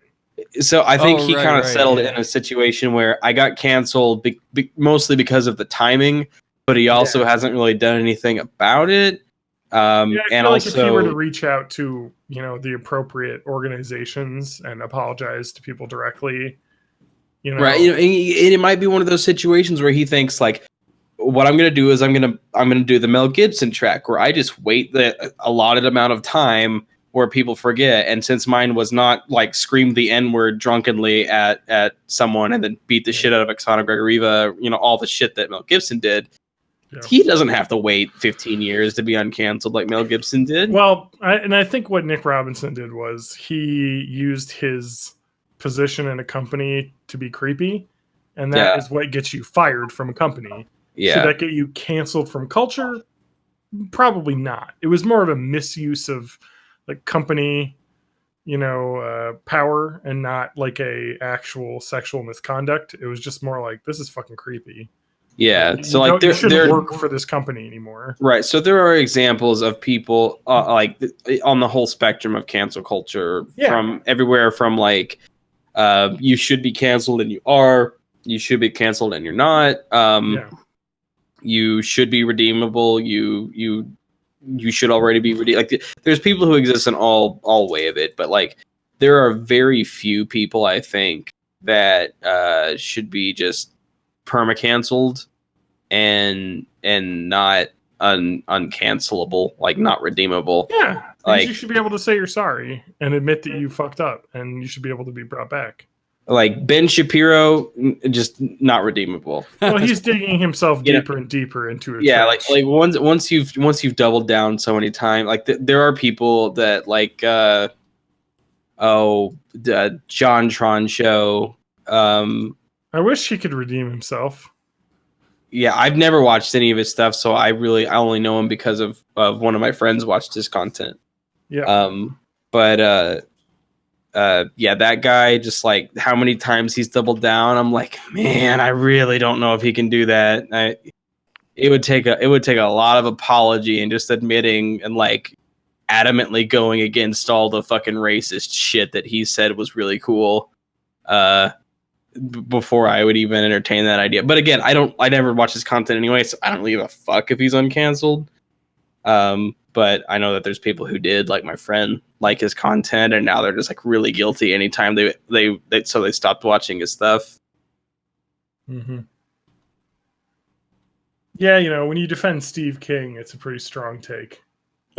Man, he wrote some good books. That's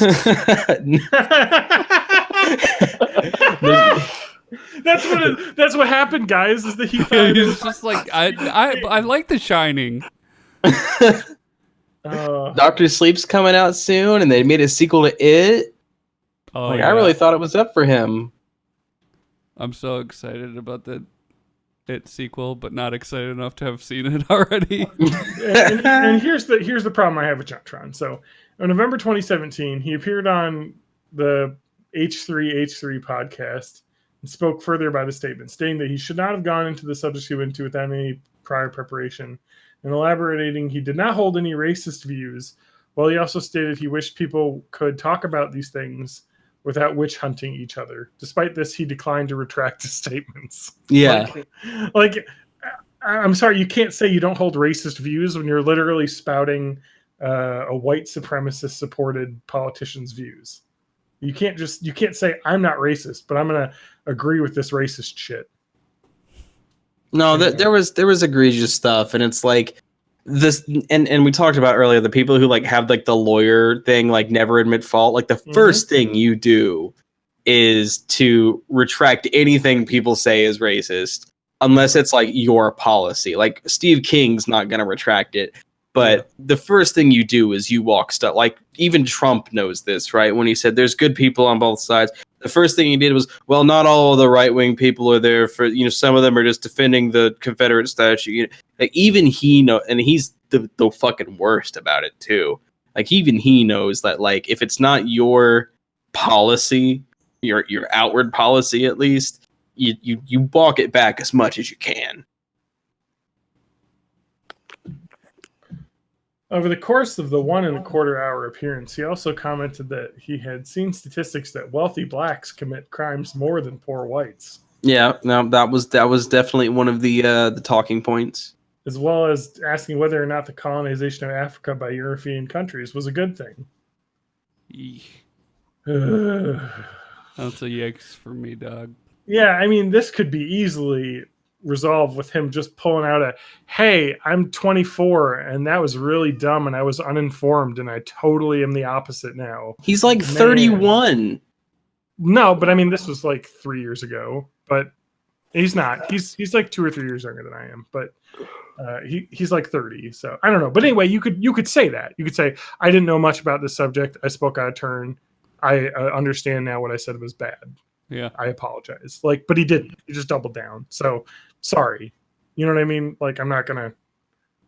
And then he got all that fucking YouTube subscriber influx from the alt-right, and he's like, oh, maybe I'll just keep doing this. Yeah. Well, yeah, that is a weird thing that happens. Like, he had his voice work pulled from ukulele though, so there's a certain like balance of shittiness that people can do and still be successful amongst other shitty people. Yeah. So, and he said he got his voice pulled from ukulele, but he didn't have his voice pulled from A Hat in Time. I think that The Hat in Time had already come out when he'd done this. Right. Well, I don't remember, but I remember that there like some alt-right stuff that I had seen whenever this was all going on, and I was reading it was obviously the SJW ukulele game failed. Who took him out, and then the Chad Hat in Time game kept him in, and it was good because he was actually the soul factor in both games. Well, yeah. He actually Hat in Time came out the same year. Picked a good year to. I like that Jontron was in like 2 indie games in 2017, and then now nobody wants to work with him. Yeah, so like in an alternate timeline, that would have been like his breakout year of like skyrocketing to more voice work and stuff. Yep. And then he fucked it up. Luckily, I've never said anything that can be used against me. He also does have a problem. Wait. Mostly criticized the shutdown of one of the most popular private servers in Australia. So he was definitely a WoW Classic guy. Yeah, I spent some time. So that's WoW where Classic. the Baron's chat's coming from. No, dude, he's in like, every server. All of the general chats in the pirate servers were. I'm just just really terrible. just disappointed that it's like. Because I really liked his content, and I loved the stuff with him on Game Grumps. You know, I think he's a really dynamic personality, but Dan Avidan from Ninja Sex Party took his place in Game Grumps, and I at first hated that because I like JonTron, but it turns out they made the right call. Yeah. And now I think the show is better than when John was on it. So I don't watch Game Grumps because I don't watch any YouTube. That's reason numero uno and largest reason by far. well, if you why I want a don't watch very it. inclusive and fun and non-terrible YouTube gaming channel, Game Grumps is where it's at. Well, you say that, but then, man, there was I stumbled upon this whenever I was reading about John Trump being shitty, but there was like an entire like large subreddit who were like Game Grumps fan dedicated to like why they wouldn't acknowledge him as part of the show at one point. Like, and they said some really misogynistic shit about our Ego Raptor's wife. Just like huge rabbit holes of some awful shit. They were playing through Super Mario something where it had like the Wii. You could write messages on it, and like they would spam the worlds that they would like mathematically calculate where they probably were. So at the end of the world, they could like make a message, and they like kept writing like acknowledge JonTron and shit like that. But like just a real shitty fan base as far as I could tell. Wait, what's a shitty fan base? Whatever that was, I don't remember the name. That's not fans of Game Grumps though. That's fans. No, it of was. JonTron. It absolutely. Well, I mean, no. That's mutual. He's been gone off the show for so long. It's been almost 5 years, since he's left. So I mean, that's. I also had a coworker at my last job, whom I shared a desk with, who would quote the Game Grumps all the time. So, and like I never watched the show, but like I got tired of the shit that's quoted immediately. So I've not even seen a lot of it. That's fair enough. I'm already tired of a lot of that. Like the amount of times I heard the word spoofy for Spotify, it just drove me fucking insane. I mean, it's definitely like a meme thing, but I will say that actually, when did he leave Game Grumps?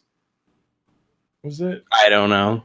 It was a while ago. Like it's definitely way more of the new show than it was the old show. So, I mean, I've definitely watched some of their stuff. Like people will have sent me like, "This is a good episode of this. It's funny. You should watch it." And I've watched some of the like best of compilations. I mean, if it's not your thing, it's not your thing for sure. I'm just saying that in terms of YouTube gaming content, the Dan and now, one thing I will say about Dan is that I actually was subscribed to Ninja Sex Party in high school. Yeah. So in 2010, I believe, he's or like maybe 40, it was 11. So. Yeah. So they've been around for a while. Yeah. So like, but like, I remember they were like this weird band. I believe the song that made me subscribe was "If We Were Gay." Yeah. Or it was either that one or one of the other earlier ones. It's definitely something I would have been way into in high school, but the Ninja Sex Party kind of blew up when I was in I was in college. Yeah, so it would have been college because I was in high school. I was finishing high school at the time. Yeah. So I think it was just out of my radar. So I was into that, and then like they weren't even that popular. Like now back in the 2010 era, you could be popular on YouTube and have like 10,000 subscribers. And that was like, whoa, holy shit, this guy's big on YouTube. This was before PewDiePie even had like 1 million subscribers. So like it was a different time back then. But I think they had like 3,000 or 4,000 subscribers or something. Yeah. Now, what I don't like, and this is probably the reason I have a grudge against Game Grumps, is that like I was subscribed to Ninja Sex Party, and like they kept making, and like their production quality went up after Dan became part of Game Grumps because there's just more money. But then like it slowly skewed into just like now Ninja Sex Party is Game Grumps jokes, and they have the Ross guy in there. And they do the Ross guy. I fucking Ross O'Donovan, Rubber Ross. That's I knew his Newground stuff, but I've not watched any of his gaming stuff.